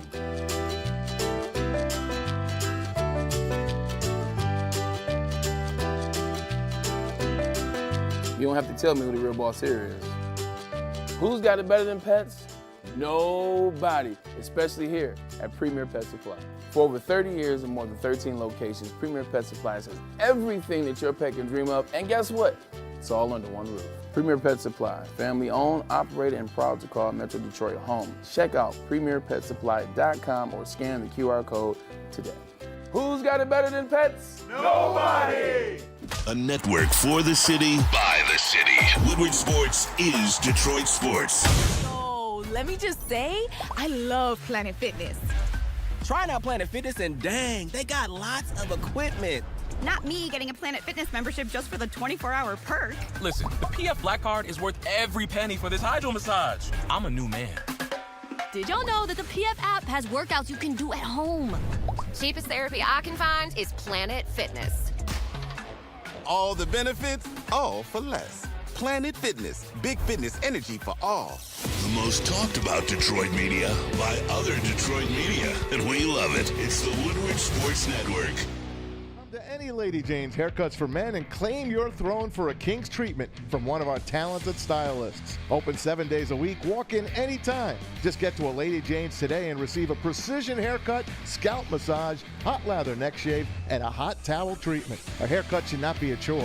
It should be an experience. And that's exactly what Lady Jane's has to offer. Open 7 days a week, walk-ins are always welcome. There's always a location near you.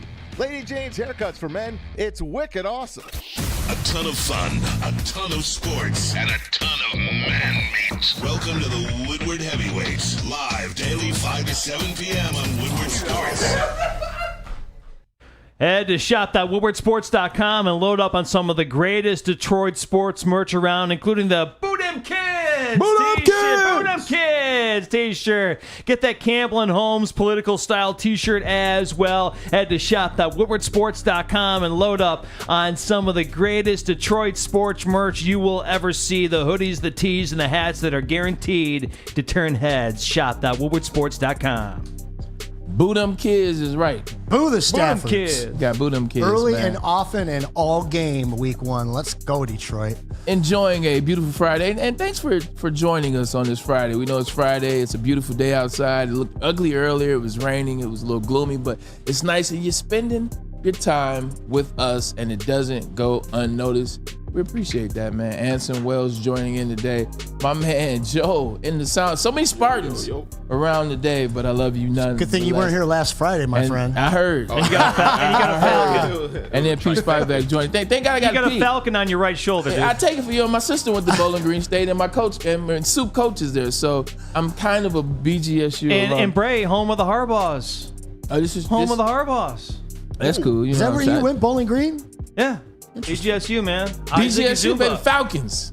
Right off 75.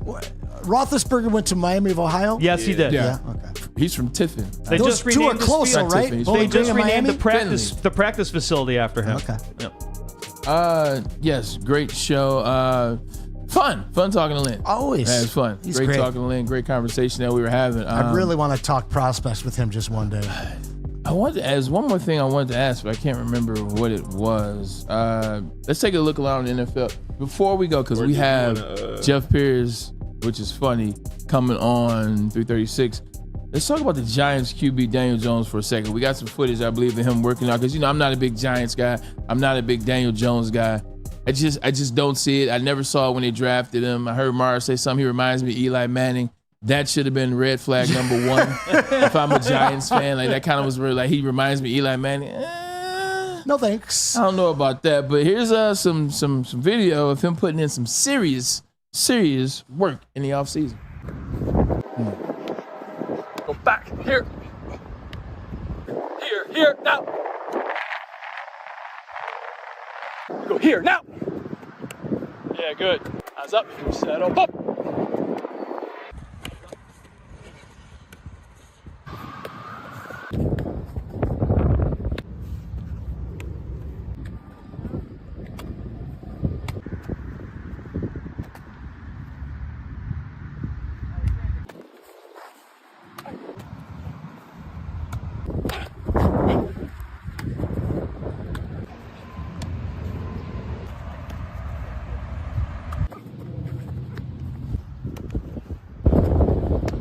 Yeah.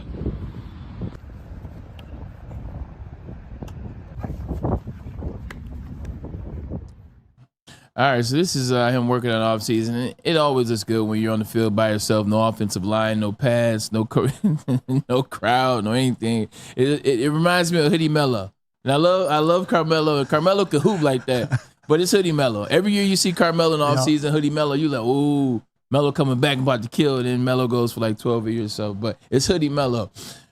Go ahead. I was just gonna say, I would feel like that's how, even if you're not the top of the top in the NFL, that's how you should look if you've made it to the NFL practicing by yourself with no pass, no defense. Like, you should look to that level. So I don't know if that was supposed to be impressive or not. Joe, you bring up a good point. I was wondering the same thing, Joe Joel. brings up a great point. There are only 32 of those jobs.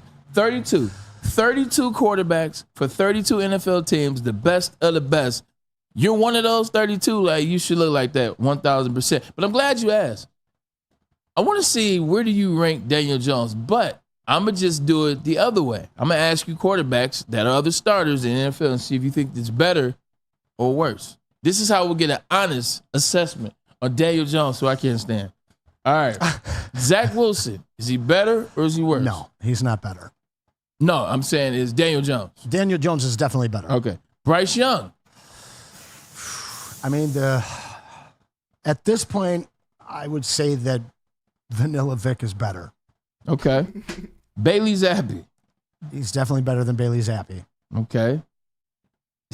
You on the bottom of the rung. Desmond, I started at the bottom. Yes, sir. I had to start at the bottom. Ritter, he's better than Ritter. Well, it's the opposite of starting he's better than Ritter. It's the opposite of starting Lamar Jackson or starting Patrick Mahomes. I figured you were going to start around like Sam Howell. No, but see, I don't want to do that because I don't want to give you where to start. Okay. See? All right. You say he's better than Desmond Ritter? Absolutely. All right, so he's better than one. All right, here we go. Kenny Pickett. Yep.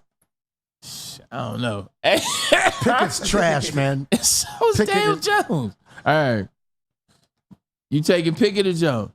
That's like same. That's like taking death or death. Like, all right, I'll give it to Jones because he has a playoff win.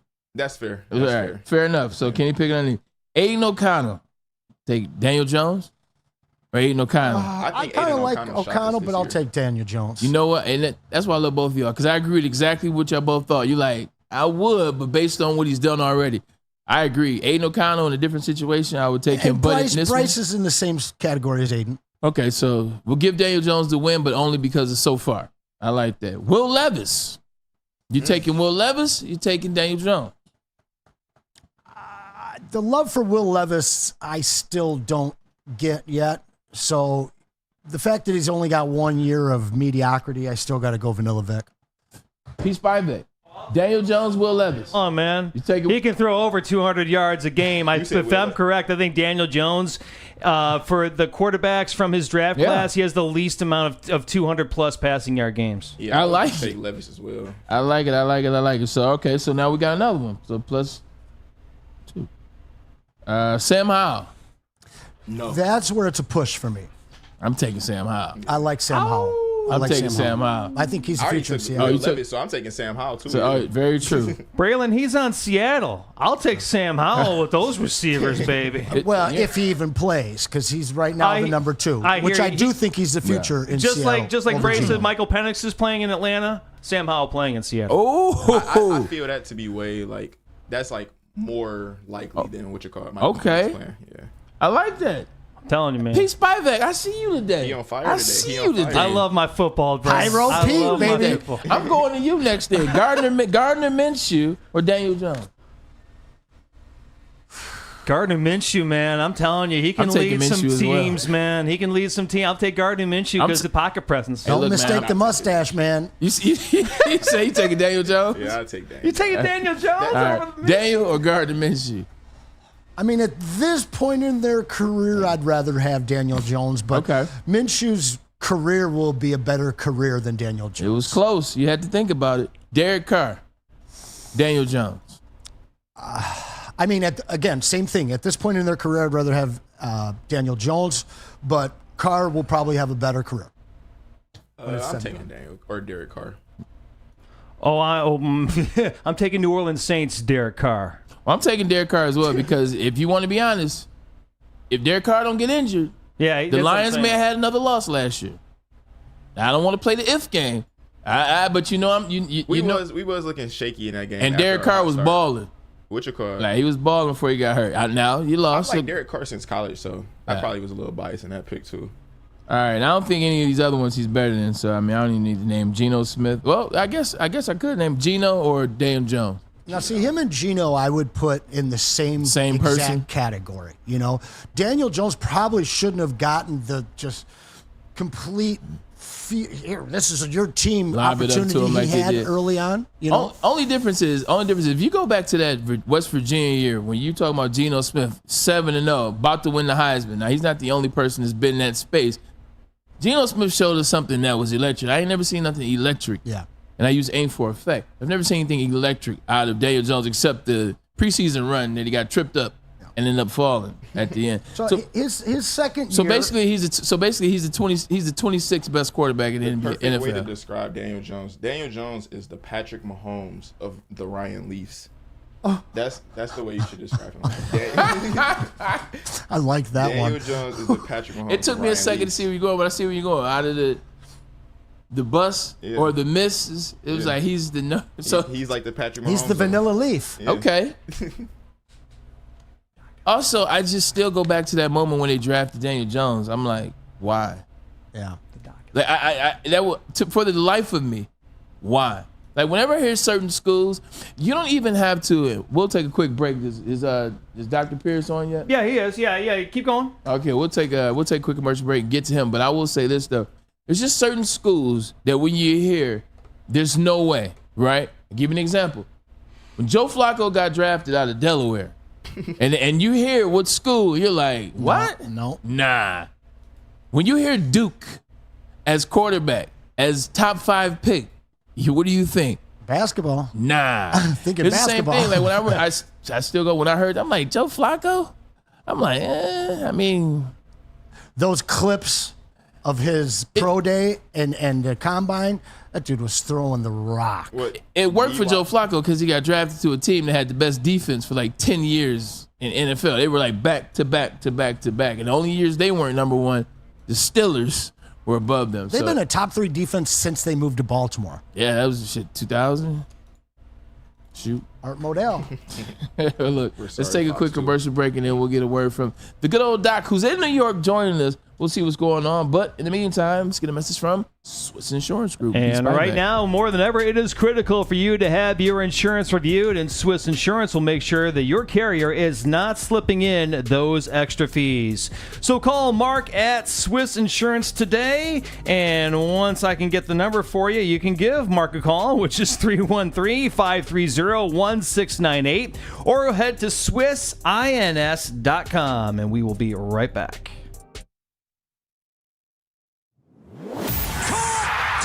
Thank you to the Detroit Lions and Sheila Hamp for the best season in Lions history. Now it's time to let Brad Holmes cook. Woodward Sports. Braylon Edwards here, Premier Pet Supply. Man, just looking around, who's got it better than pets?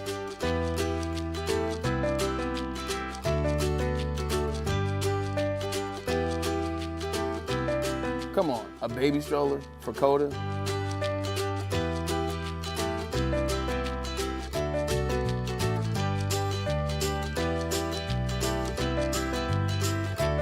A chef for Lola, really? You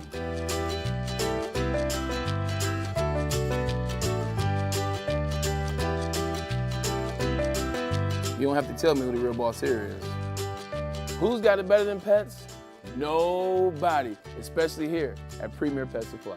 For over 30 years and more than 13 locations, Premier Pet Supply has everything that your pet can dream of, and guess what? It's all under one roof. Premier Pet Supply, family owned, operated, and proud to call Metro Detroit home. Check out premierpetsupply.com or scan the QR code today. Who's got it better than pets? Nobody! A network for the city, by the city. Woodward Sports is Detroit Sports. Stop searching for a vehicle and start finding one. Les Stanford Chevrolet Cadillac makes it easy. We harness the power of multiple dealerships and own the biggest selection of GM brands in the area to get you the car you need. With the Les Stanford Group, you'll have access to 4 different dealerships, providing you with more makes, more models, and more choices. We're connected to more than 1,000 vehicles, and with so many high-quality CPO vehicles available, you'll find new car quality at pre-owned prices. You can start and end your search at lesstanford.com today. The most talked about Detroit media by other Detroit media, and we love it. It's the Woodward Sports Network.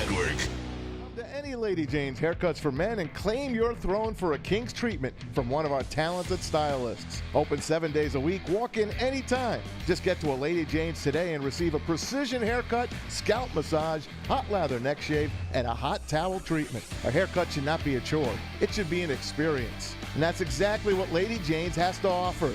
Open 7 days a week, walk-ins are always welcome. There's always a location near you. Lady Jane's Haircuts for Men, it's wicked awesome. A ton of fun, a ton of sports, and a ton of man meat. Welcome to the Woodward Heavyweights, live daily 5 to 7 p.m. on Woodward Sports. You dealing with divorce, child law, child custody, visitation, or family law? Kevin and Catherine at KDK Law in Birmingham will absolutely have your back. 10 plus years of experience and 24/7 availability. Scan the QR code that you see there on the screen or just give them a call at 248-971-0476. Make sure you say Woodward Sports sent you, and KDK will pay your filing fee. KDK Law, they got your back.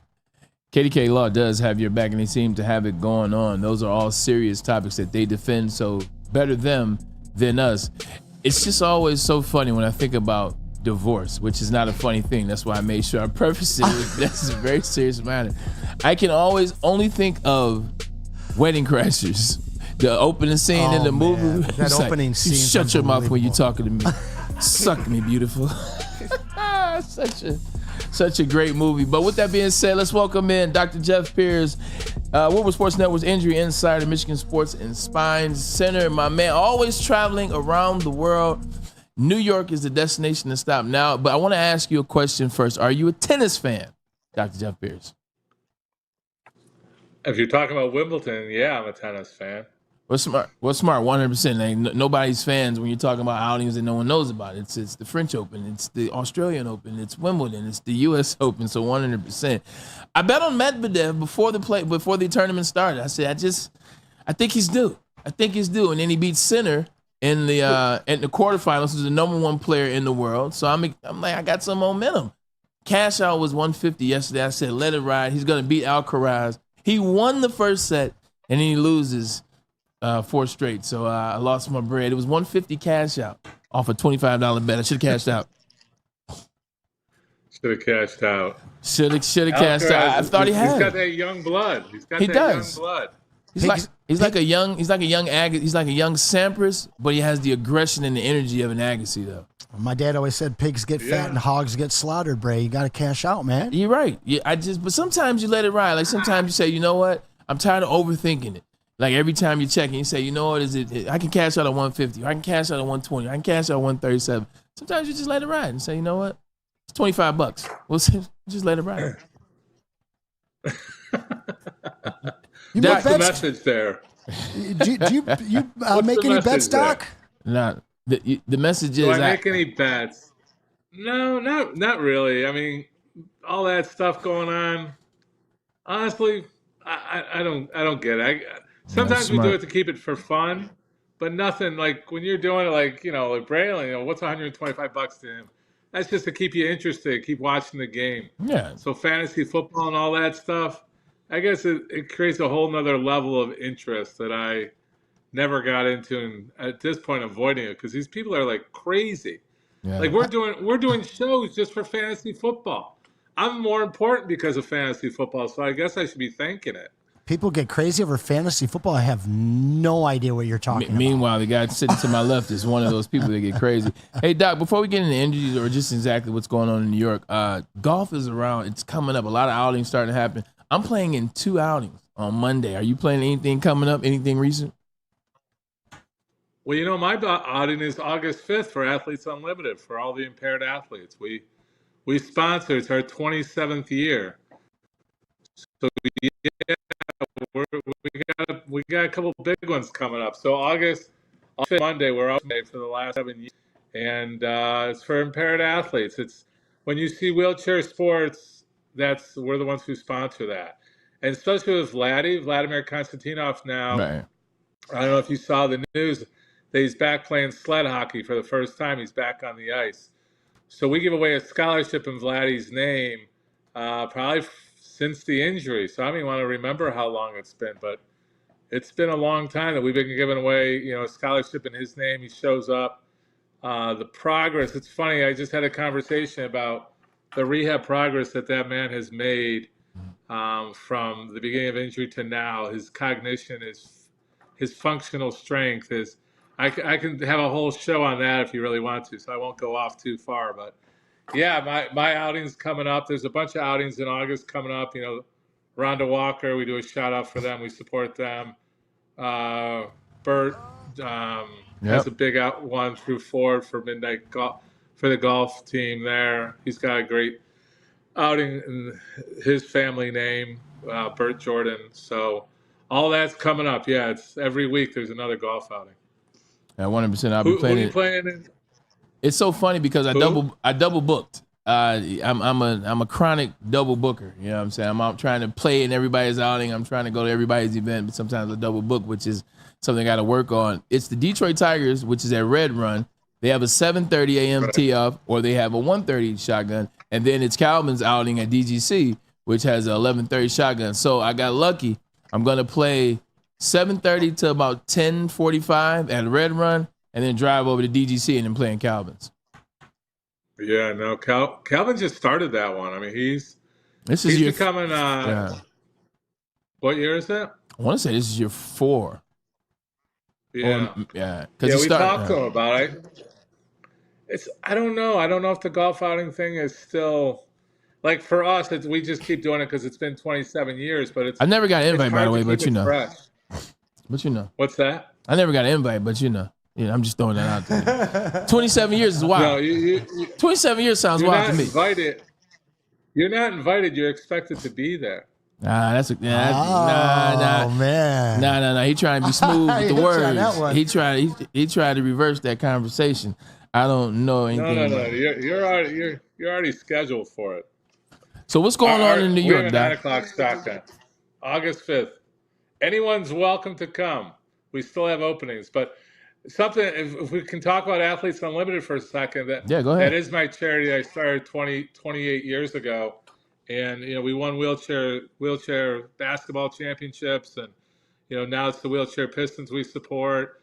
The big new news is we have, for the first time ever, we have our most decorated Olympian is doing wheelchair dance. So it's a Paralympic sport. It's the first time it's going to be hosted in North America in its entirety. So it's the first time. So 20 plus countries are already represented. It's going to be hosted in Dearborn the week after. So that August 10th, 11th, 12th. So it's the first time ever. And it's going to be what else is cool is our funding. All the American teams have not been able to travel because of overseas, except for our team. We've always sponsored our team here, where I think we've medaled twice. So it'll be the first time 23 teams from America is going to be joining us here in Dearborn, Michigan. So look for that, and that's where our money goes. So another thing we'll just talk about. I don't even know if we're going to talk about injuries today, but I took care of Third Eye Blind. Hey, the rock band situation. I've been taking care of, there's a lot of concerts, but the reason I bring him up is that they were, as a band, I'm a fan from before, but he has his own charity. And then I told him about mine. They ended up signing 2 guitars to auction off at our charity event at the golf outing. So, it's stuff like that. My reputation for the rock doc, he doesn't, but he takes things signed, he's sold for the auction. So we probably raised close to $1 million. A little $1 million for memorabilia that's being signed for these guys for about the last 20 plus years, 25 years. Oh my gosh. All right, Doc. Let's have some fun. You know what? We don't have to talk about injuries. Actually, I just got something from Pete that's pretty interesting. It's the top 20 selling jerseys in MLB. Let me ask you a question. Let me see if Doc can get the top 10. We're gonna see if you can get the top 10 selling jerseys. The answer is no. No. Well, how is it no? From the Dodgers, you can trip and fall and get 4 right. You can just trip into 4 answers. Ohtani's there. Duh, that's okay. You got number 1. Trout. Yeah, see, you're a couple years off, but nope. It was a good guess, but he's been hurt like each of the last 8 years. Number 1 selling jerseys. Trout's always hurt, and he plays for the Angels that don't win anything. Okay, one guy is the biggest player in baseball. He lives in New York. Oh, big guy. I'm getting more. You're right. Judge. There you go. That's number 3. Oh boy. Okay, this guy, a lot of attitude. Takes 2 hours to do his hair before games, and he has a beard. Plays in the most hostile place in the country as it relates to their fan base. Oh, help me. Philadelphia. I'm not. Lefty. Bryce. There you go. See, I told you. You can sneak and guess. I think I can do 8. Okay, Anson, help. He's at 3 right now. So we got Harper and Shohei and Judge, right? Yep, we got 1, 2, 3. I got to imagine that Skeens has made it.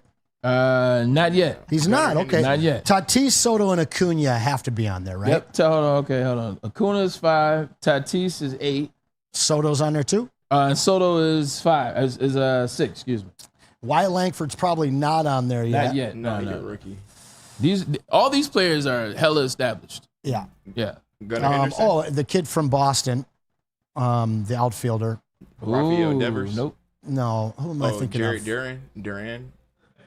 No, that he can play every single sport that's out there. Okay, one guy played for the San Diego Padres and now plays for the Mets. Pete Alonso. He's the best. Hey. Is it Pete Alonso? No. He just said it. Oh, I thought you said Mets. That's what he plays for the Mets now. Not Pete Alonso. No. He's the best player on that team. I think he has frosted tips. Awesome. Francisco Lindor. Oh wow, Lindor's what still about selling, Mookie Betts? There you go. That's what I was talking about. That's number 4. Oh yeah, he's a Dodger. That's right. He was that's Boston number 4. originally. I was waiting for it. Yeah. See, didn't I tell you can trip into 4? He did. He did. Well, I'm thinking the guys who are injured. Mookie got a bad injury. Okay, that's true. Another Phillies player. Schwarber. First name and last name, same letter. Trey Turner. There you go. Look at Joe. Trey Turner on the list. Trey Turner comes in at 13. Pete Alonso comes in at 12. Shortest player in baseball comes in at number 10. Oh, Altuve. There you go. Jose Altuve. Another Dodger comes in at 20. Used to be a Braves and wanted to stay a Brave. Freeman. Yeah, Joe. Look at my man. Joe knows all this stuff. Who'd you say? I keep up with every sport. Freddie Freeman. I keep up with every sport. Freddie Freeman. Yeah. First base. My favorite player in baseball right now, though, is even though the other one is Manny Machado. I just like his attitude. Not one pitcher on that list. I know, right? Pitchers don't score points. They like outfilders and shorts. Pitchers. Well, actually, there is a pitcher on the list. There is. Shohei. Well, not this year. Oh boy, that's true. He'll come back next year. Though. He'll pitch 10 games. Hey. So what's going on in New York, Doc? It's the biggest lacrosse tournament in the country. So it's the best teams are the best.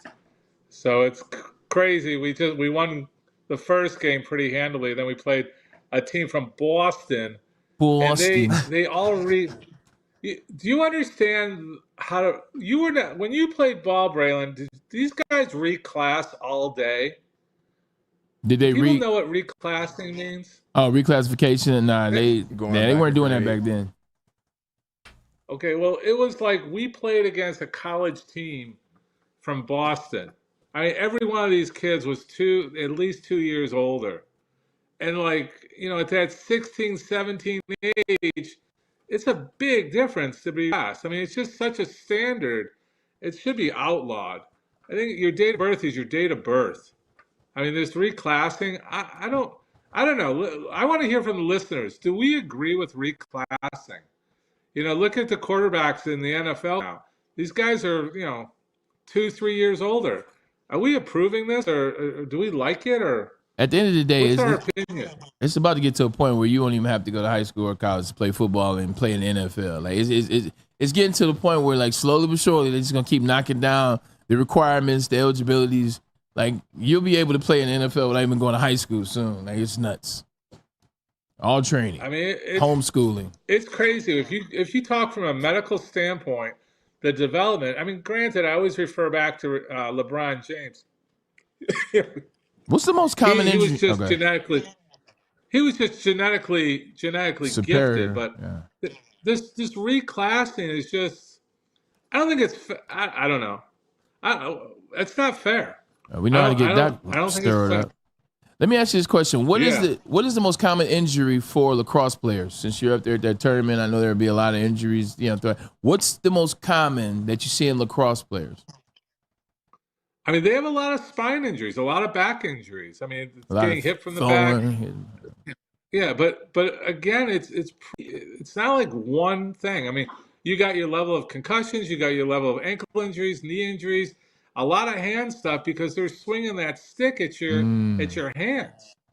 The gloves. These kids are like, they don't want to wear any padding. So there's no padding. They're coming back welted and beat up. But like lacrosse goalies, we think hockey goalies and NHL goalies are crazy.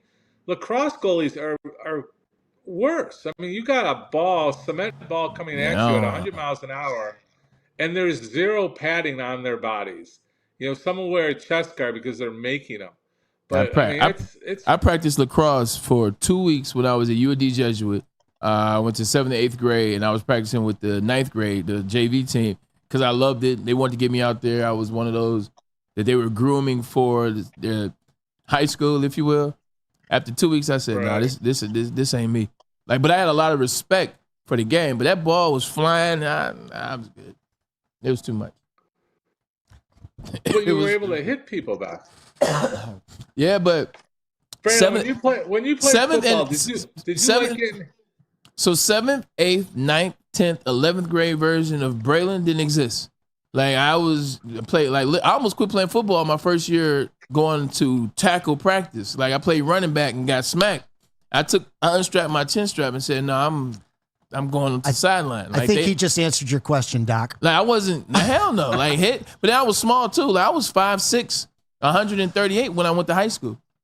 Like I didn't get big, like 5'6", 138 pounds. That's when I entered King High School at. I left Bishop Gallagher at 6'3", 192, but took a long time to get there. George Sahady at Bishop Gallagher taught me how to hit, pause in terms of playing defense, offense, understanding positions, understanding how to tackle, so you can, take the blunt of the hit. Yeah, 100%. Like once I learned how to play football and I got bigger, it was anybody can get it. Like it was fun, but like when you're younger, it's like I just want to play wide receiver. Throw me a go route or call it a day. I don't want any physicality. Yeah, the best wide receivers don't like being hit. That's why they're so good. Yeah, but it turned me. Yeah, it was. But learning how to play. Rice didn't like getting hit. Learning how to play defense though, it made me a physical wide receiver when I got to college. Like once I got to playing in the Big Ten, it worked in my favor because the Big Ten is a physical conference. So like being playing defense first.